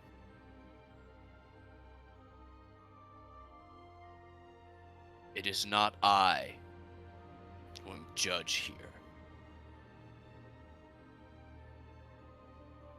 I will take you to my masters. That's all that I want. Just want to have the conversation. They will unshackle you. Several more large paladins will emerge from inside the courtyard. They take the shackles off and bind your hands and feet in front of you. You're forced to shuffle as you walk inside. your things are collected and done. Something is done with them. You're not entirely able to see behind you as they proceed into the Hold Strong. You are both taken through the large courtyard into one of the main buildings. The large doors swinging open, and you see a grand hall, but you immediately turn away from it and head towards a large flight of stairs, spirals down into the ground. And you make your way down maybe 30, 40 feet straight down, following this large carved set of black marble steps down, until you reach a large, more natural looking cave that has had the floor polished smooth to a perfect sheen. And about halfway across the room, there are these large wooden gates that block the your passage all the way up to the ceiling, about 30 feet above. You're led right up to these gates, and they are pulled open from the inside, and you see a massive stone arena. There are no stands. There is simply one massive viewing platform that you guys are currently standing just behind. And as you are led out onto it, you can see that there is a ladder leading down. It is awkward, but you are able to make your way down the ladder, which has shortened hand grips specifically for this purpose, as you are brought bound into this giant arena. And as you step in, purple torches begin to alight all around this room. And you can see, finally, the far side of this room, maybe 40 feet away, a pair of giant portcullises. 40 feet on a side, maybe the same tall, if not more. And as you make your way into the center of the arena, you hear the voice of the Horned Man call out to you. You will face the final judges as I. They will know if you have any hatred in your heart for Karak. Any disorder will be sniffed out.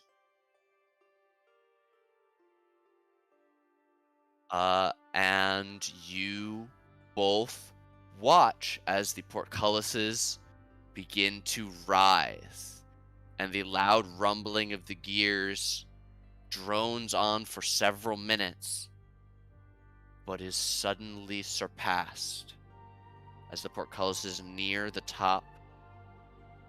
A loud rumbling, a growl to set your hackles on edge. Zeren, you immediately feel the hair on the back of your neck stand up. Adelante, you feel it simply moments after. The animal fear of a large cat that only grows as a terrifyingly loud thud is heard. And the two shapes emerging from the portcullises become clear. A pair of massive lions. One male, one female.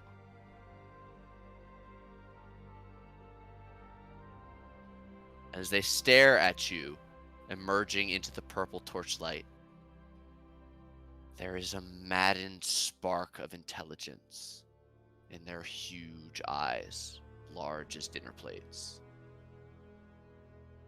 as they look down on you. The growling continues, but you can also hear the wet snuffling of their noses as they begin to spread out, separating and moving around the large arena, both of them with their eyes fixed on you. Cain and Lila can smell the disorder in you, non-believers. This is a test of your faith. Hold to what you have, and you will survive. As you two watch, are you trying to do anything? Are you actively pissing yourself? What's going on? I feel like in your there's a mind? little bit of like fear, but she's like, I think she's just standing there at this point. Her hands and feet are bound, right? There's not really any fighting this. I think she's just like, whatever's gonna happen, it's gonna happen now. So I think she like clasps her hands together, like almost in prayer. I think Zarin would wiggle to be kind of in front of Adelante to be almost protecting her, but he's like looking straight at them and he's mad. He's not. Yeah. Oh no, he's just very uncomfortable and he doesn't like this. But As they he's sorry. No, go ahead. I'm done. As they separate, which one do you put yourself in between Adelante and Kane or Lila?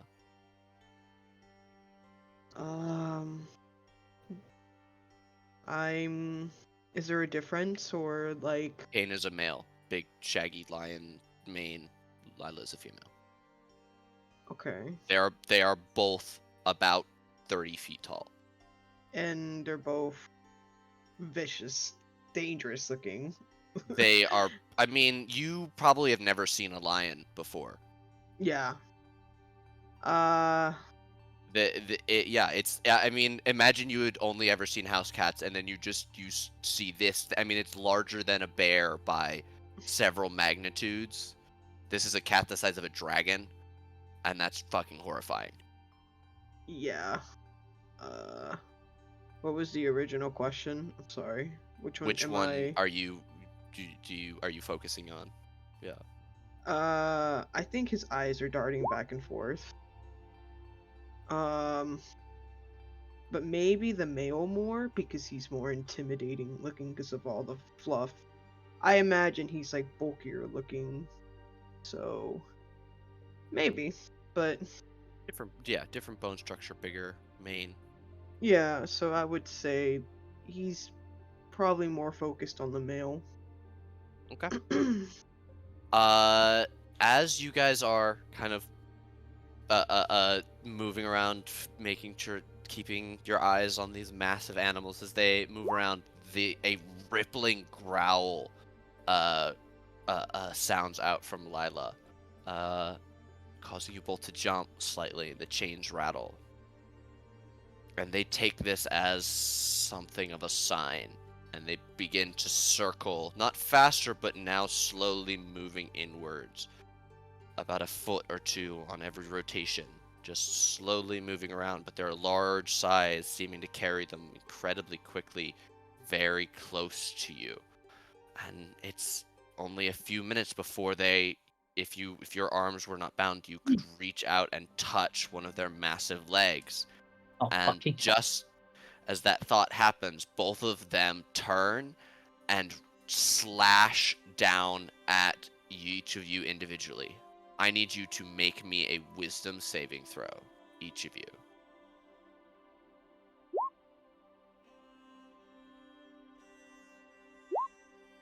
I want to reroll. Once per session. Awesome. Okay. Zeren, you're angry. At the last second, your nerve breaks. What does the wolf want to do when it's being attacked? Since his hands are bound, I think he would bite. I think, can he shift? I don't know if he can. It would be just an instinctive shift and immediately try and bite the paw. Yeah, that's what he would do. Okay. Adelante, the hand is coming down and all you feel is fear. And then you just take a moment. My life for Ashur. And the claw descends and scratches down your arm with the tattoo on it, a massive 4-clawed scar that comes down from the top of your shoulder almost all the way to your elbow. And you fall to one knee as you hear a pained yelp from Zeren behind you. Zeren, rather than being slashed, you are instead pinned under a gigantic paw as large as you. And you blink and gasp as he squeezes the air out of you, and you pass out unconscious.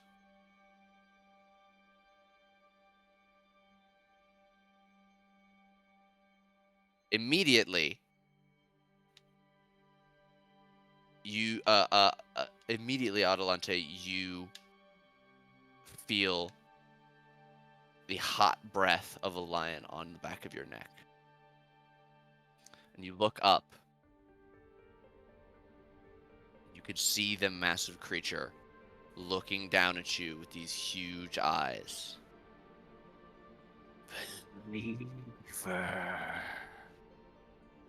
Echoes out from the massive throat.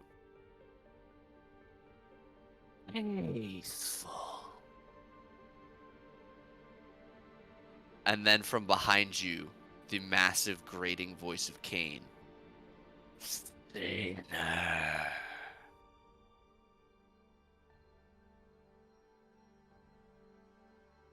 And then, as if the moment has passed, both of the lions stand up and begin to pad back towards their portcullis cages,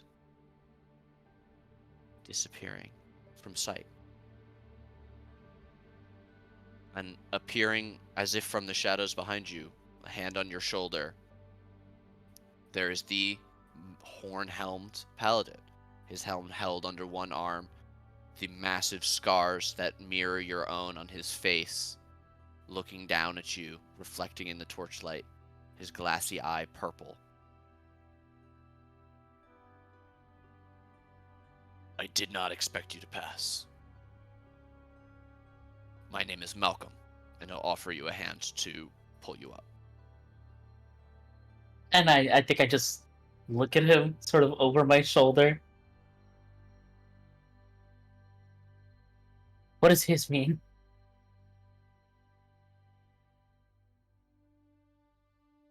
His means that as long as he stays here, he's in a jail cell. And that's not fair. No. If you hadn't passed, he'd be dead, and you'd be dead. He's just trying to protect me. That's what he's supposed to do.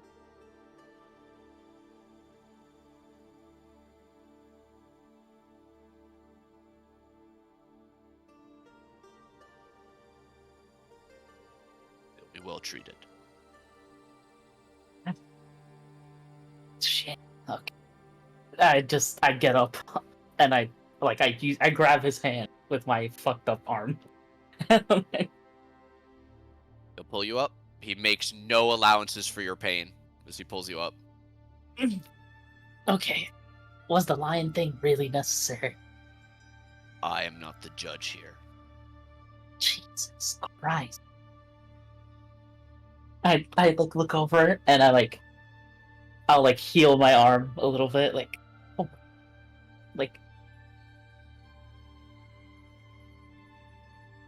Your magic is hard to reach down here. You're able to do it, but whatever magical healing you give yourself, I'm gonna say you only get half. I think heals it over, but the scar is still there. Very large, visible scar. Yeah. Oh. Okay. Just Someone will you come promised. Be sure, please. In short order, Zeren is collected, and the bustle around you goes on for a few more moments, and then they make an orderly exit. Zeren, you awake a few hours later in a jail cell.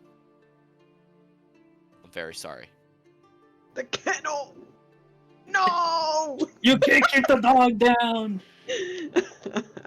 And we will do that real quick, but Adelante, as they all leave, it is just the two of you in the arena, and he will hold out a hand and gesture. You've been unbound in this time, and he will gesture towards the open doorway.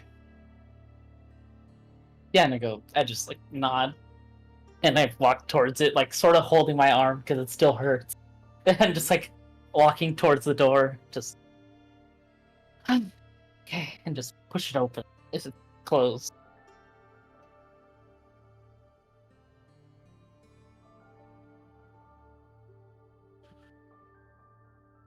What questions do you have that I can find answers for? I don't have to be happy that you're here, but I can trust that you don't have any ill intent. It's like I said, I just need a cleric, maybe some books or something about all of this that I can read. Books I can give you. Anything There's that you can. Those two that you just met are the closest thing you're going to find to Karak's voice. They are his final judges. They have been with him since the beginning. And how am I supposed to commune with your god when they don't really seem very talkative? You could renounce your false deity and accept the true one, learning our teachings through the years, eventually accruing a rank where you could become first in the eyes of our Lord. But there has not been a prophet since the first days. You and I both know that's not gonna happen. I'm not just a normal cleric. I'm a seer. It's not the same thing. So you claim. Visions can be misleading, especially from a false deity. Our library, and he'll show you to the large room lit with bonfires on every floor. They are arranged with the stacks leading outwards in spokes from the central area. I fucking got scratched on the arm by a lion. Zoren's in fucking prison, and this is what I get. You did not expect cake and warm welcome. This is Desrel, not paradise. Yeah, whatever. Thanks for the books, at least. And the not shooting me at the gate. That was pretty good. Not yet. Yes. I will see to it that you have an attendant. I have much to handle. Thanks, and can I go see my friend who you put in prison every now and then? You may ask the attendant. He will show you the way.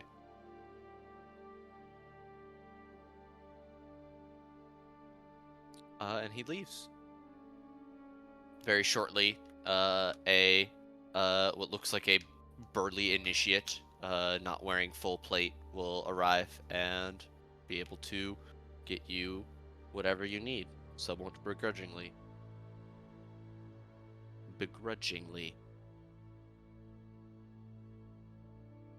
I imagine the first thing you do is go and see Zoren. You're probably there when he wakes up. Yeah. Okay. Is there a scene there that you guys would like to do?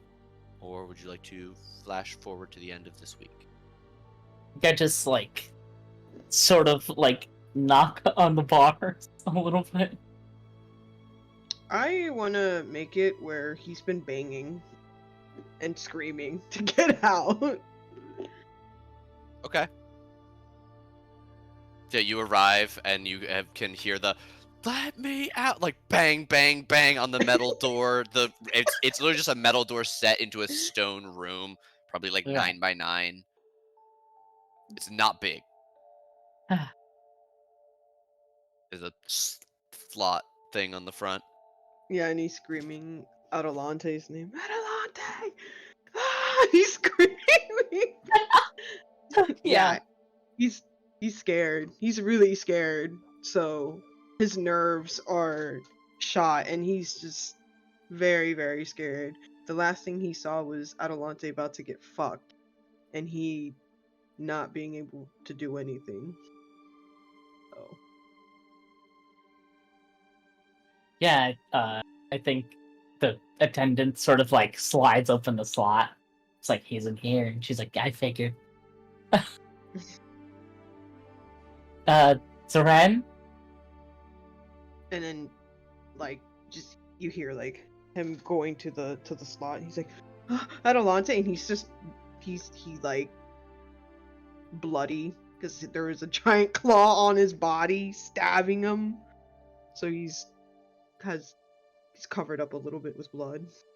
You got a nice giant bruise on most of your ribs. Yeah. And he's like, Hey. he's like, Adelante, what the fuck? What happened? And he's crying, and he's like forehead against the little slot, and he's just trying to, yeah. Well, tell you the truth, well, obviously you're in prison. They sort of locked you up because you failed the lion test. Okay. What? Get What it? was I supposed to do? Get it? I told them as much, that you're only trying to protect me, but they seemed not to care about that explanation too much. Okay, but are you okay? Are you hurt? I saw you Uh, get hurt. I'm okay. A scratch, but I'm fine. A scratch. I passed, at least. This was stupid. We shouldn't have came here. I'm sorry.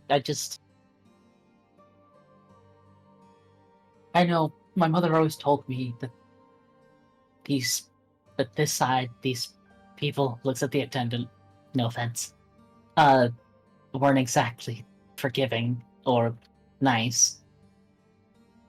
I needed to try.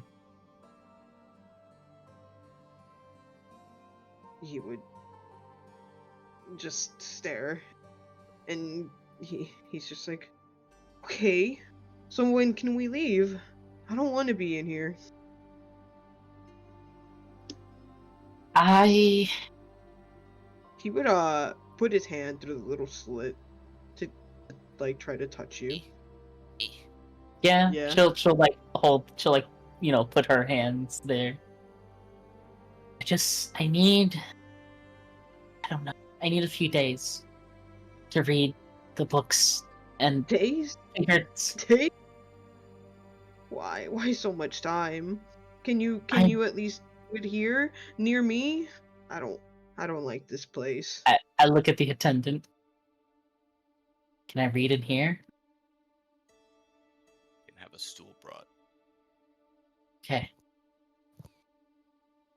I can read out here next to you if you want. I just need to figure something out. And maybe I can figure something out with these books. They don't seem to have a cleric. The closest they have are those lions up there, from what they told me. No, don't get near those. Don't go back in there. I'm not sure I really believe Malcolm, which is, he's the big scary guy. To be clear, they have clerics. You met two of them. Right, but nothing He said that he said the closest thing you're going to get to the voice of Karak is those. is those two. Yeah.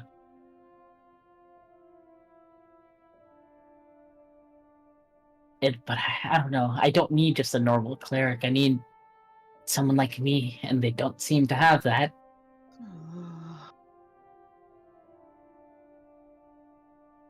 Okay. I guess you read your books and I'll just stay here. And he would let go of your hand and just his back would be against the door and he would just slide down and you would hear him say, "Ow." I'm Ow. sorry. I look at the attendant. Could you... It's worth a shot. Could you get me one of your clerics? If you can spare one, that is. Will I have them meet you in the library? The strongest one you got, then, okay? If you want it to be observed, Malcolm can be there, or you can be there. You need to try something.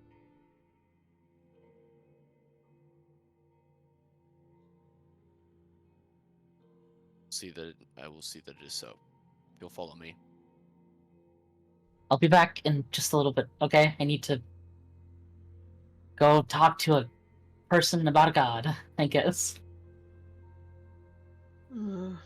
He just passed out. Pain. Okay. You meet with Malcolm, Yeah. Commander Gregorian. His name is Malcolm Gregorian.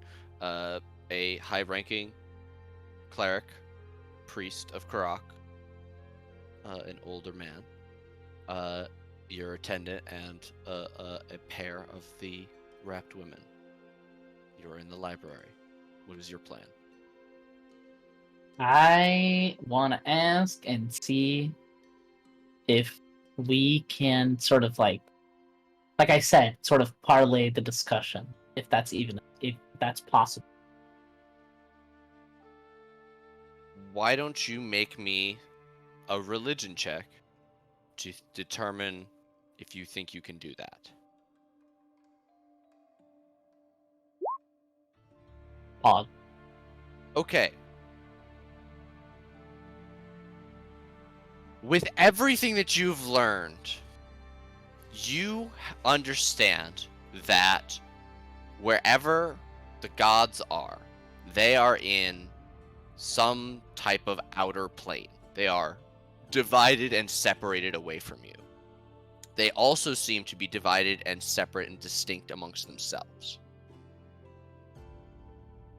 That has been the way for as long as pretty much anyone is able to remember without specific study in that exact direction.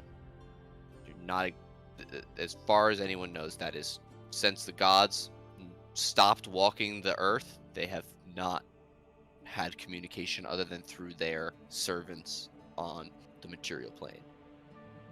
To do this would be akin to the most powerful magics of the world. You would need to harness raw creation magic to do this. You are incredibly powerful. You are among the most powerful clerics on the land. You alone could not do this.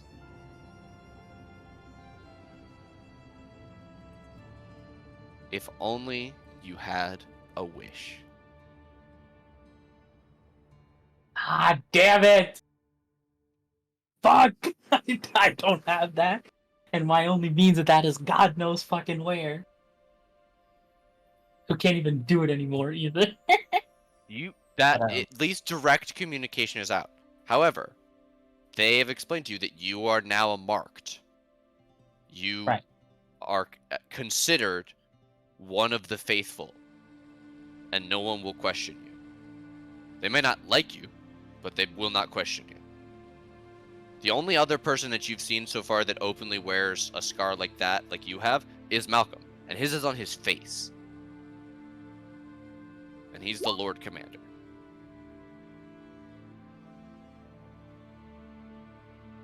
A divine intervention, something, Yeah, but I don't know. Incredibly powerful.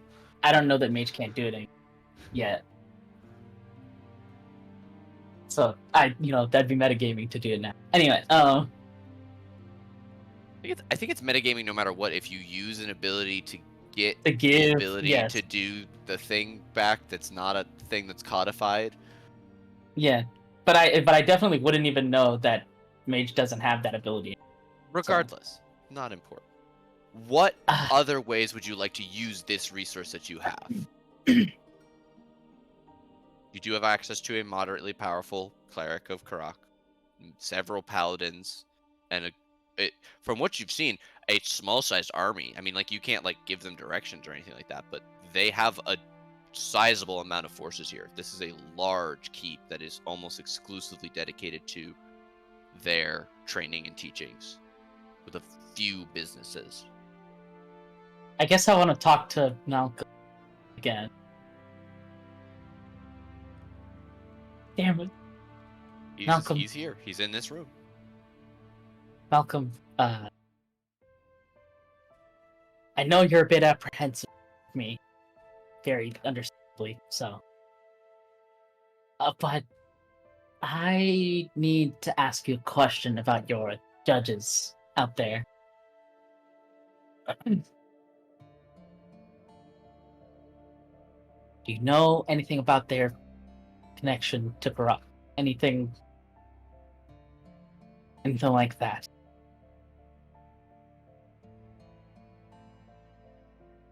They were created by him directly. They were raised amongst the children of the first families of Karak.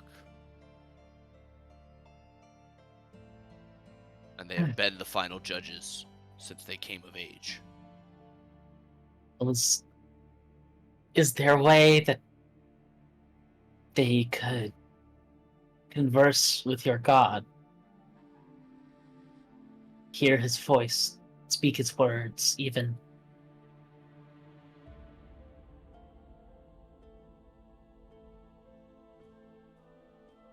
What question would you ask that we could not answer, we the faithful?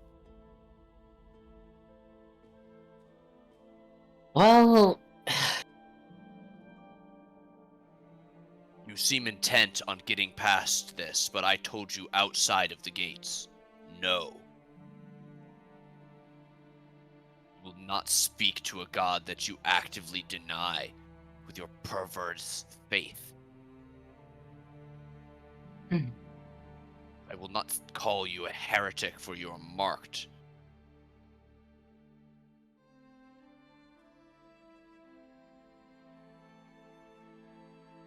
alright, fine. Fine. Then I don't know. I just need something. I need to learn what they know of their own What is creation. your question? That's exactly it.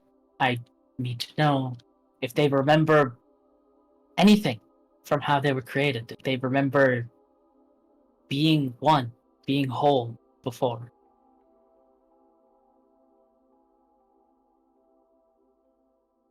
Karak has long known.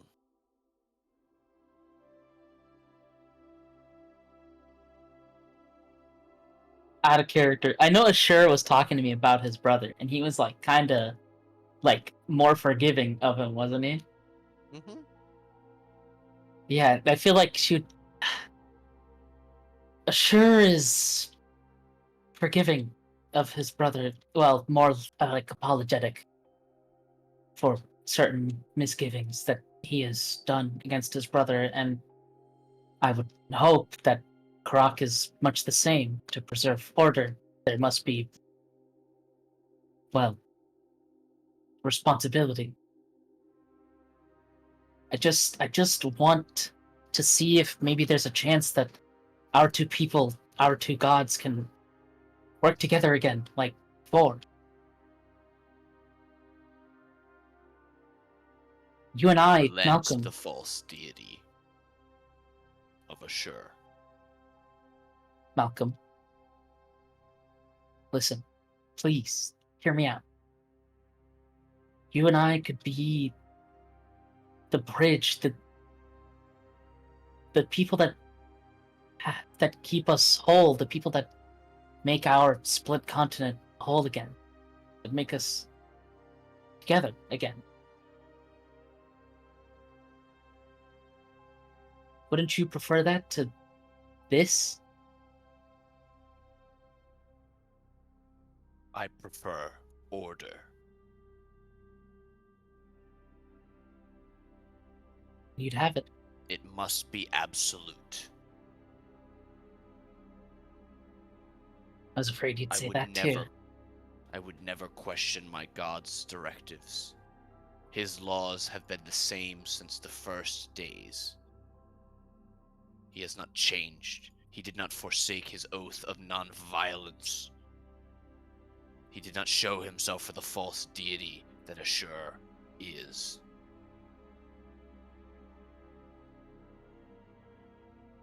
It will not infect me. I'm not trying to infect you, Malcolm. Your beliefs and mine are different, but they're also the same. I wouldn't try to change you or anyone else. I just want to be unified again. I just don't. I'm tired of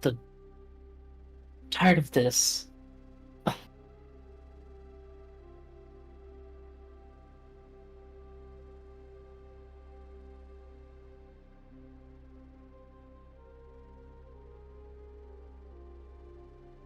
He's just like looking down at you, or not down, looking at you, with his one good eye, and you realize the other people in the room, what expressions you can see, are mixed, maybe a bit divided, but Malcolm's, the Lord Commander, right?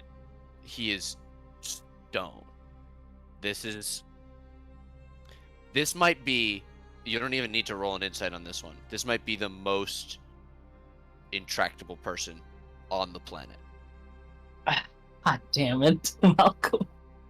You He is the stubborn guy fuck. that stands in the front of the hold strong and holds it strong. He is one of the marked. He is the Lord Commander.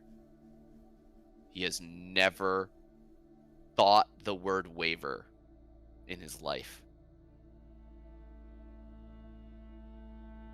As far as you can tell. I can see that. Fuck. I can see that you either don't believe me or don't care, but I understand. Just, well, and I at least know that you have faith in the things you believe in. And I have faith in what I believe in, and just because they're different doesn't mean that we have to hate each other. Just, I guess, put some thought to it. I guess I'll just go back to reading books. I don't hate you, Seer. I pity you. I bet you do. I look around the room. I'm sorry for wasting everybody's time. I thought your commander would be interested in peace, but clearly not. I'll just read my books in silence until it's time for me to go.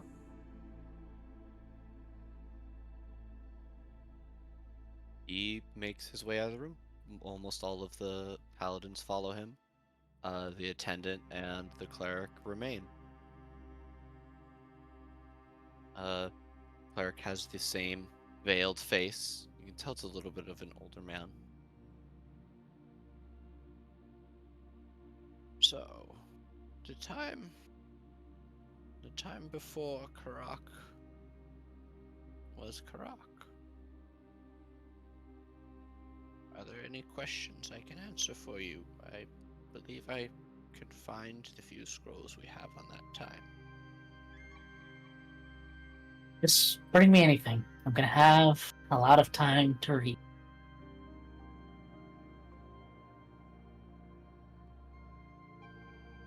I understand. He'll bring out several different stacks. Same offer. You want to make a check, religion or investigation? Religion or, time. Searching through stuff. For each successful day you spend digging through the archives, I'll answer one question. You can ask a specific question or a broad question. Okay. So for the rest of today, that's a definite success. My question.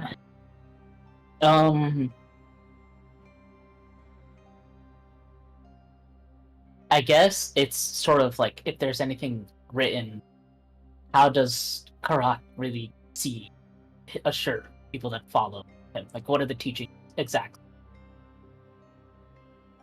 Okay. The exact teachings of the followers of Karak state that before the first days of the War of the Gods, there was a tract of land directly in the middle of the split that neither of the brother gods had direct claim to. Directly where the Holdstrong is now built. A village of refugees, almost all from the eastern half of the continent, was formed there, and a temple to man itself was erected, a temple of the flesh. Karak ordered that it be torn down as false idols were against the laws of his tenets. Have no one in your life that you pray to other than Karak. When they did not, he had his army march upon the village and destroy it, and he himself called down a ball of fire from the sky to destroy the temple. It was at that point that Ashur broke out onto the field and attacked his brother with no provocation. Karak then waged war across Paradise until Ashur used profane magic to bring the dead back to life and raise his thousands of slain followers to drive the armies of Karak out of Paradise, and he nearly destroyed Eastern Dezrel with his hordes. Since then, the brother gods and indeed the two halves of the split have been at a constant state of war. Currently, the cities of the east are populated with soldiers under the command of Mardania, the current capital of the world, thanks to the tides of war having swung most recently in their direction. However, whichever side holds the crown does not dictate where the allegiance of the faithful is. The followers of Karak are ever faithful and more abundant in the east.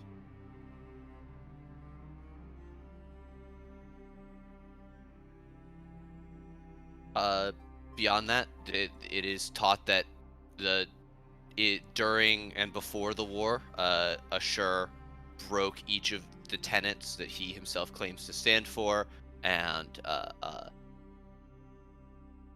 as well as his pact of nonviolence with Karak. And I guess comparing that to my own information, it's the opposite way around. No, it's not. Oh, With the 24, you possess the information that the Temple of the Flesh that he destroyed was where all of the innocents, the non-combatants of the village, were hiding. Anyone who couldn't fight was in the only stone structure that the village had, the only defensible place. They had no weapons or anything, and Karak called down a ball of fire to destroy them because they were non-believers. Christ, dude. At that Why do we both At suck? that loss of life, Ashur could no longer stand by, and he abandoned his tenets of nonviolence in the sake of in the face of justice for the slain.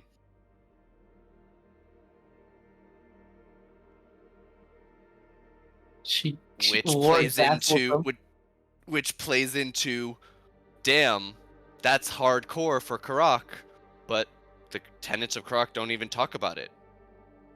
Like, yeah. it's like he didn't even know.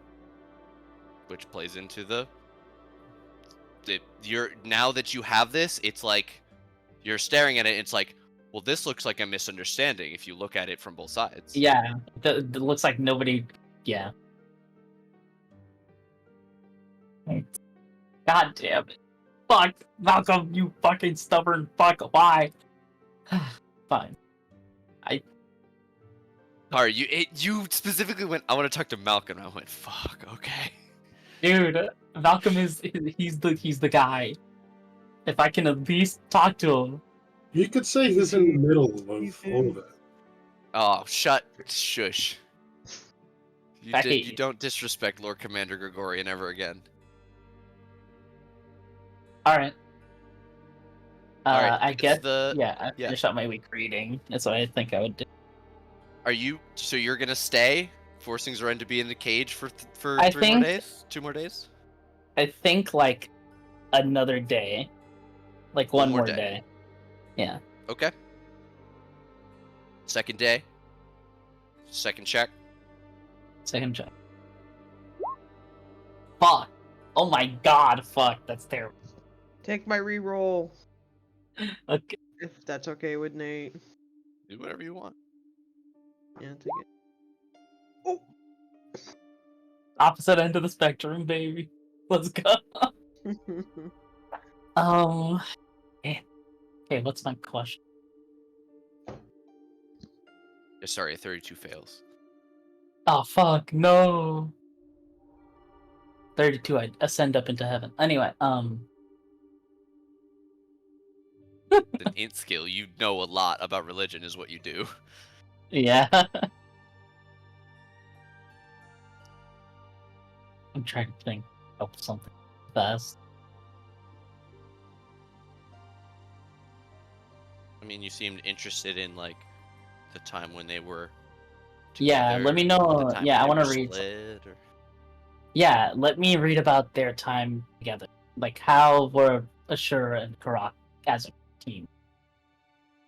You mean when they were allies, or when they When were they were. when all 5 of the minor gods were Yeah, I guess I want to read.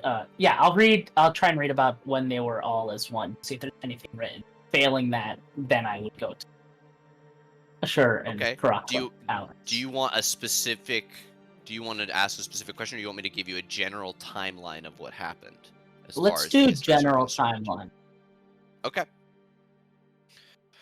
All right. The teachings of Karak begin with the entrance of Carthulos into this dimension, He's to fucking. the planar system that you occupy. God damn it! They already knew this shit. It seems that the God of Order spent quite a bit of time recollecting his life. Because, as you found out yesterday, Karak did not directly help his creations in the same way that Ashur did. Ashur was there to grow their food and heal their wounds and heal their woes and be their god and their father. But while Karak was their god, he was not there to hold their hand. After he had established his kingdoms, he left them for them to grow and develop on their own. He went to go get milk. Not much. You don't find much about that time. But when Carthulos entered the world, he saw that the world of Celestia was sparse.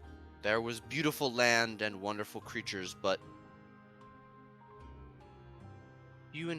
little things of intelligence. The elves were too refined for him, and not enough. They did not have enough life in their lives, only balance.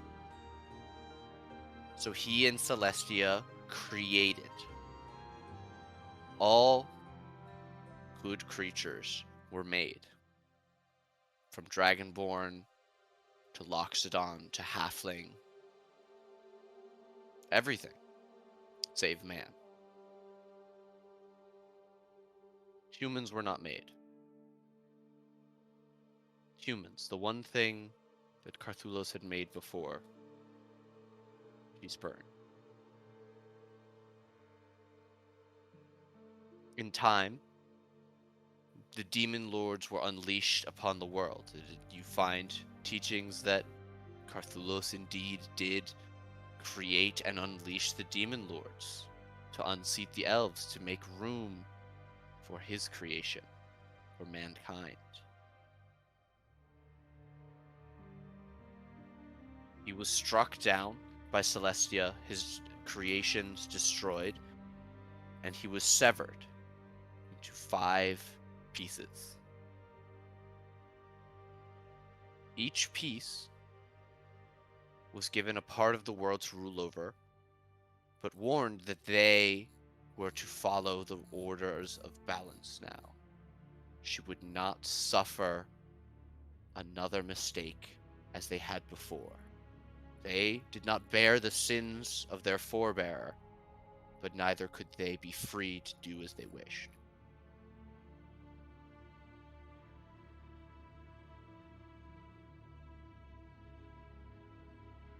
It's hard to put this into words succinctly the way that you find all of this information. It is hundreds of scrolls pieced together, all from different periods. But there are some accounts, some of the oldest in the records, ones that you don't find any copies of, ones buried under years and years. You find one that describes how each of the gods, the new gods, reacted differently to the world. You find the testimonies of the priests of Karak in the earliest days. Karak's love of balance.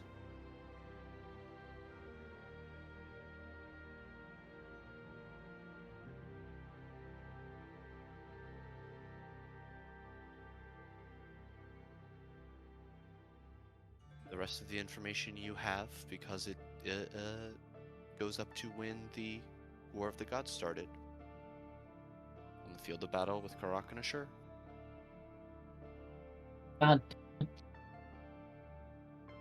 This is also to make clear, when the gods were split, they were made flesh, mortal. Though not mortal in the same way as any of you. These would have been beings that would make Cain and Lila still look small.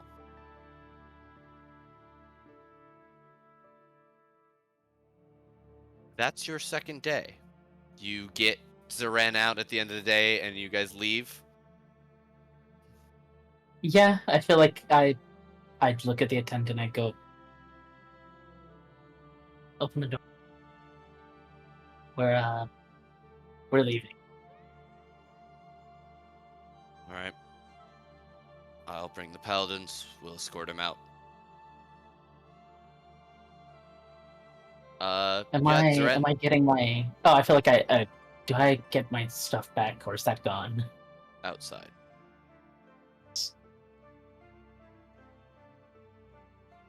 Yeah, they manacle Zeren, but they don't manhandle you as on your way out. It's just very brusque. As they take you out and place you both, walk you both 20 paces from the gate, uncuff you, Zeren, and hand you a large like crate that they just place on the ground in front of you that contains all of your stuff, and they just turn around and walk back without saying anything. Portcullis already begins to swing close as Zeren, you're probably still rubbing your arms and stuff. And you look up. It's pretty late out by the time you're finishing this. The moon is rising in the sky. It's like probably it's really, really big in the sky. I don't know what phases are, but like, I don't know, let's say like tomorrow would be the full moon. It's like huge. Yeah.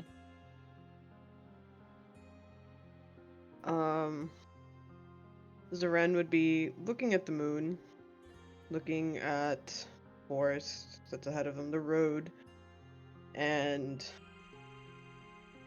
he wouldn't say much. after being pulled out and him rubbing his wrists. He takes a deep breath and he turns around and he's like, that was horrible. I know. I'm sorry. We should have left on the first day. I just thought I could learn something.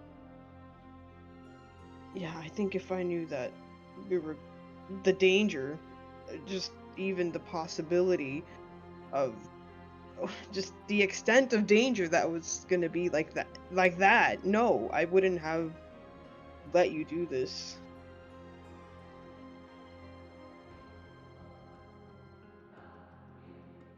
Yeah, And- I should have. We should have just gone. Mark, I hope you're okay. Are you okay? His body's still like recovering, still bruising, and he's like, yeah, guess I can breathe fine today. Are they still like watching us from up there? Oh yeah, absolutely. You Is, guys, unless you is guys have Malcolm like there? started walking away. No. Okay. He doesn't even want to look at me. You would imagine feel like- him saying, "I've got better things to do," or something like that. Yeah. I just look over my shoulder and I like yell and I go, by the way, I know you're all set in your ways, but don't let your commander doom us all to our deaths. And just start walking.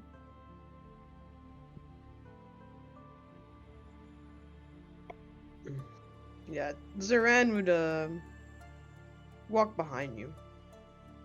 Zoran, do you resist making a rude gesture? Yes. You do resist. Oh my gosh. You don't Yes. flip them off.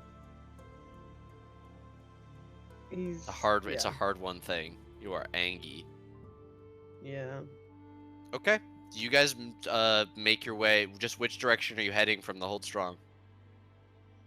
I guess the way to Mardania is up here, so I guess that way. You're heading back that way. Okay.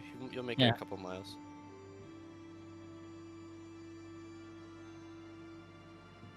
All right. That will be the week. That's everybody a week. Yay! That only took 3 hours. Okay. Another week. Yay! Who wants to go first? Caitlin, Caitlin. we'll Caitlin. do a quick 2-minute scene. No, please. Please, I want to do scenes with you. Look, we were told abstract travel, and we did so. No. Abstract or sea. We traveled to Newfort. I would still. Do you talk to your brother at all? Do you have Wow. conversations with him? Oh Come my on, God. Caitlin. And then last Ku has a scene. I'm just traveling to Newport, being very uncomfortable being on a boat. That's right. Come Come on, here. bro. No do words. something. No Come here, words. Caitlin, No I words. got a question for you. He is helping as much as she can and as much as she is needed on this boat. I assume it's a smaller, like, sailing vessel. Probably for, like, 10 people max or something. Yeah. For speed, I guess. Yeah. So whatever she needs to do to help, she'll be doing to help, but she'll be very uncomfortable whenever she's on deck. They definitely don't need you to help. If you would like to help, they would accept it. But it's a little over a day's journey for this vessel to make its way into port. You probably would arrive just over a fair, like they would sail into the early evening to arrive in Newport. I think who wanted to with talk all to of me you. on the boat. Who wanted to talk to you on the boat? Especially coming over there and seeing the shifty parts of it. Still not over that, are you?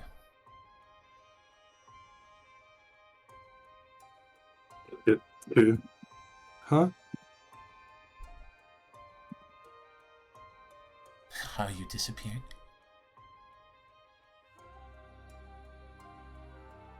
You mean how I drowned and died?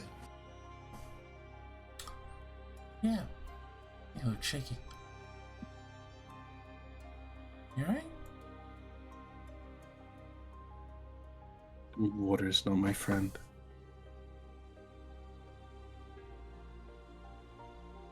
I guess I should be less scared considering I have wings now.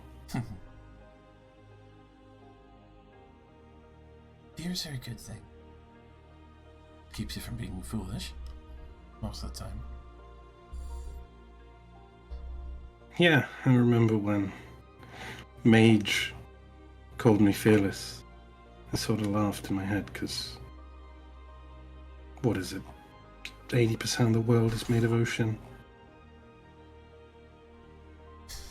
Guess that makes me scared of 80% of the world.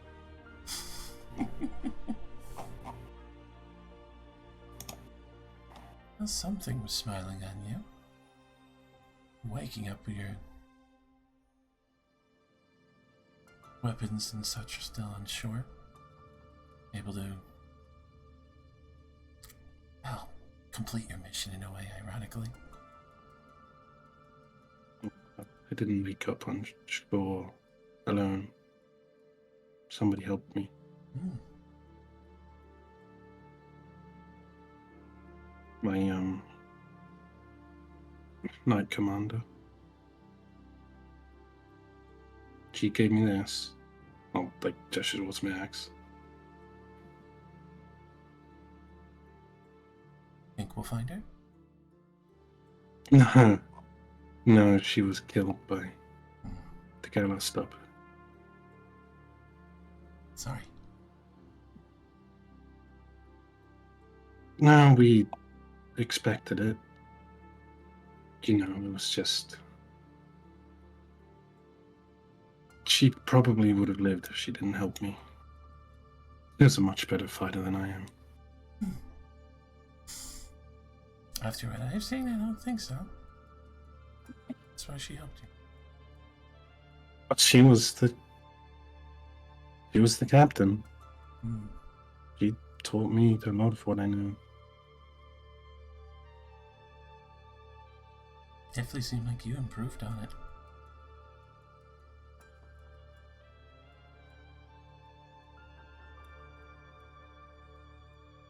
So how do you feel? Excited? Heart attack? I know it's more than just the water. I don't know. It's still going to be a while before we see my father. And I don't know, he's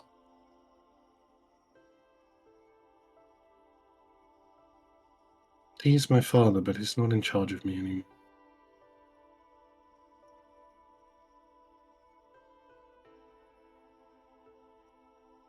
Still afraid It's gonna to be- try to be? He can try. He did try. He sort of opposed to me joining the Paladins. But it was the one thing I ever wanted. And the one thing I ever got.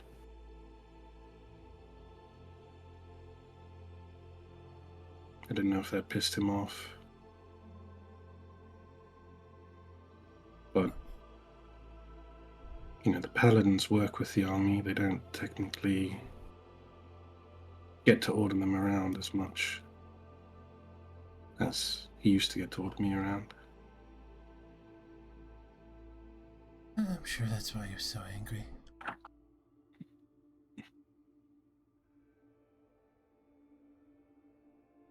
I just want to get my brother home. We don't need to talk to him much. I assume he'll want to talk to me if I want to get a ship to Tuckerdown.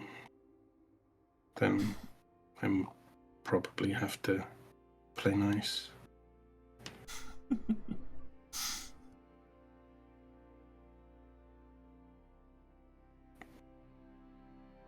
Sure he still misses you, if he is a hard ass. I don't know. He...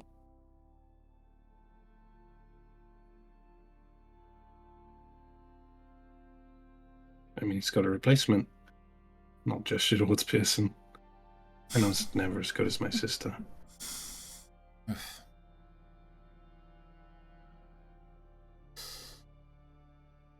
Yeah. I can to being the always a lot of favoritism always happening.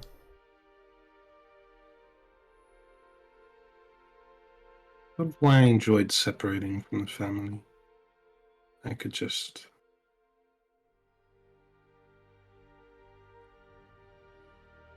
be me.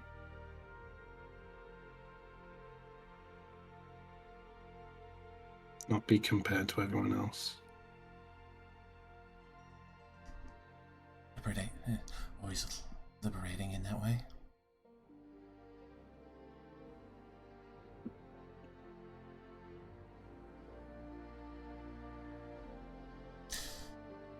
Well, once we do return, I'm sure we'll be celebrating a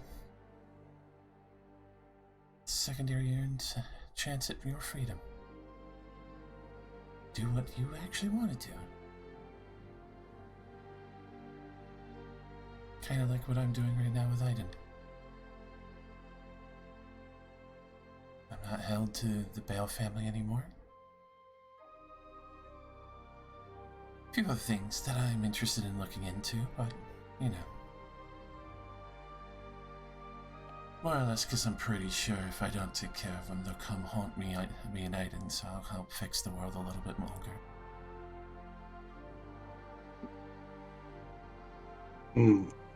The Starspawn guys, a concern of yours still? Always.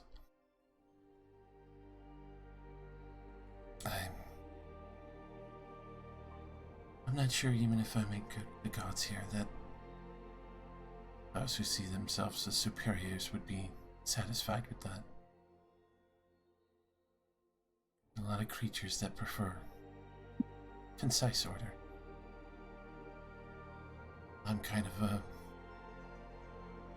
constant problem to that order. A little granular sand that keeps slipping between the gears but weathers it down.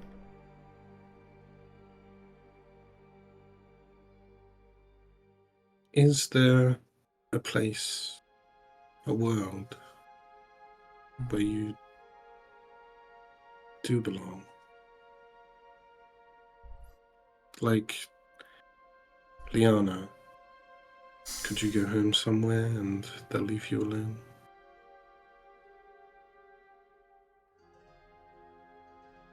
Perhaps. But that also means I would have to lose Aiden. I still might lose him either way.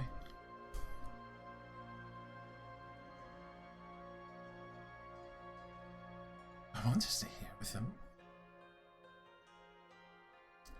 But where he's from might pull him back. I don't know how it would. I guess if he disappeared, I might try asking Mage to do the same thing for me, though I'm not sure if I'd be able to reach it.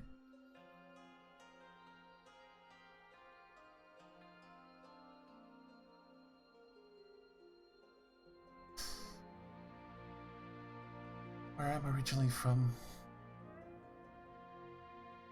Oh, it's been years. There's a bitter irony, because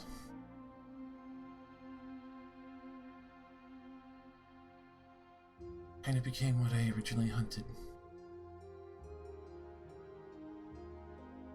Or at least this version of me hunted. A shard?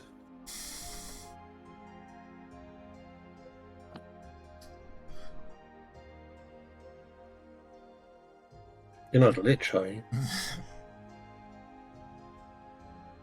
Well, not this part of me. I wouldn't have to stop at Petra's mum's house on the way.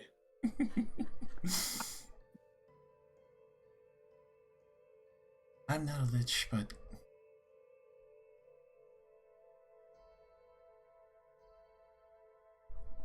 piece I came from, the one who originally resides in the material plane I started from. Which even then I'm not even sure where I would land, because I might end up in the Feywild from there.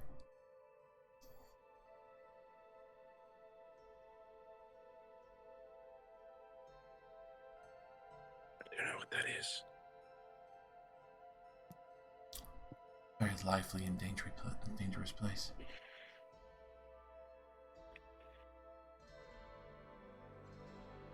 Magic and life mixed together very beautifully there.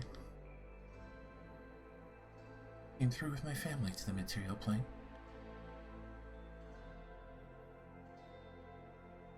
A lot of events turned upside down that way.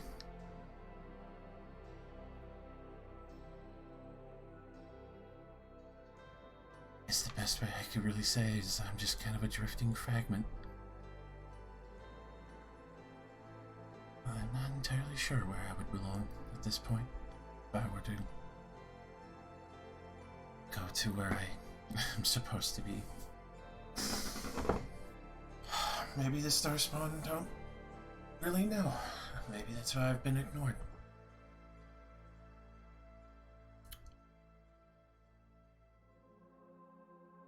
If that's the case, well, sure, I'm going to make sure to enjoy every day of Biden as best as I can.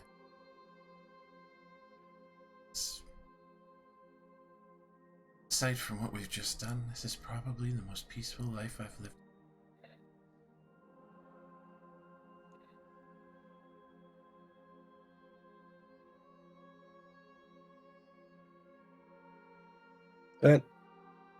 That's saying a lot. Always been a very busy person. Guess it always keeps bleeding through, no matter where I go.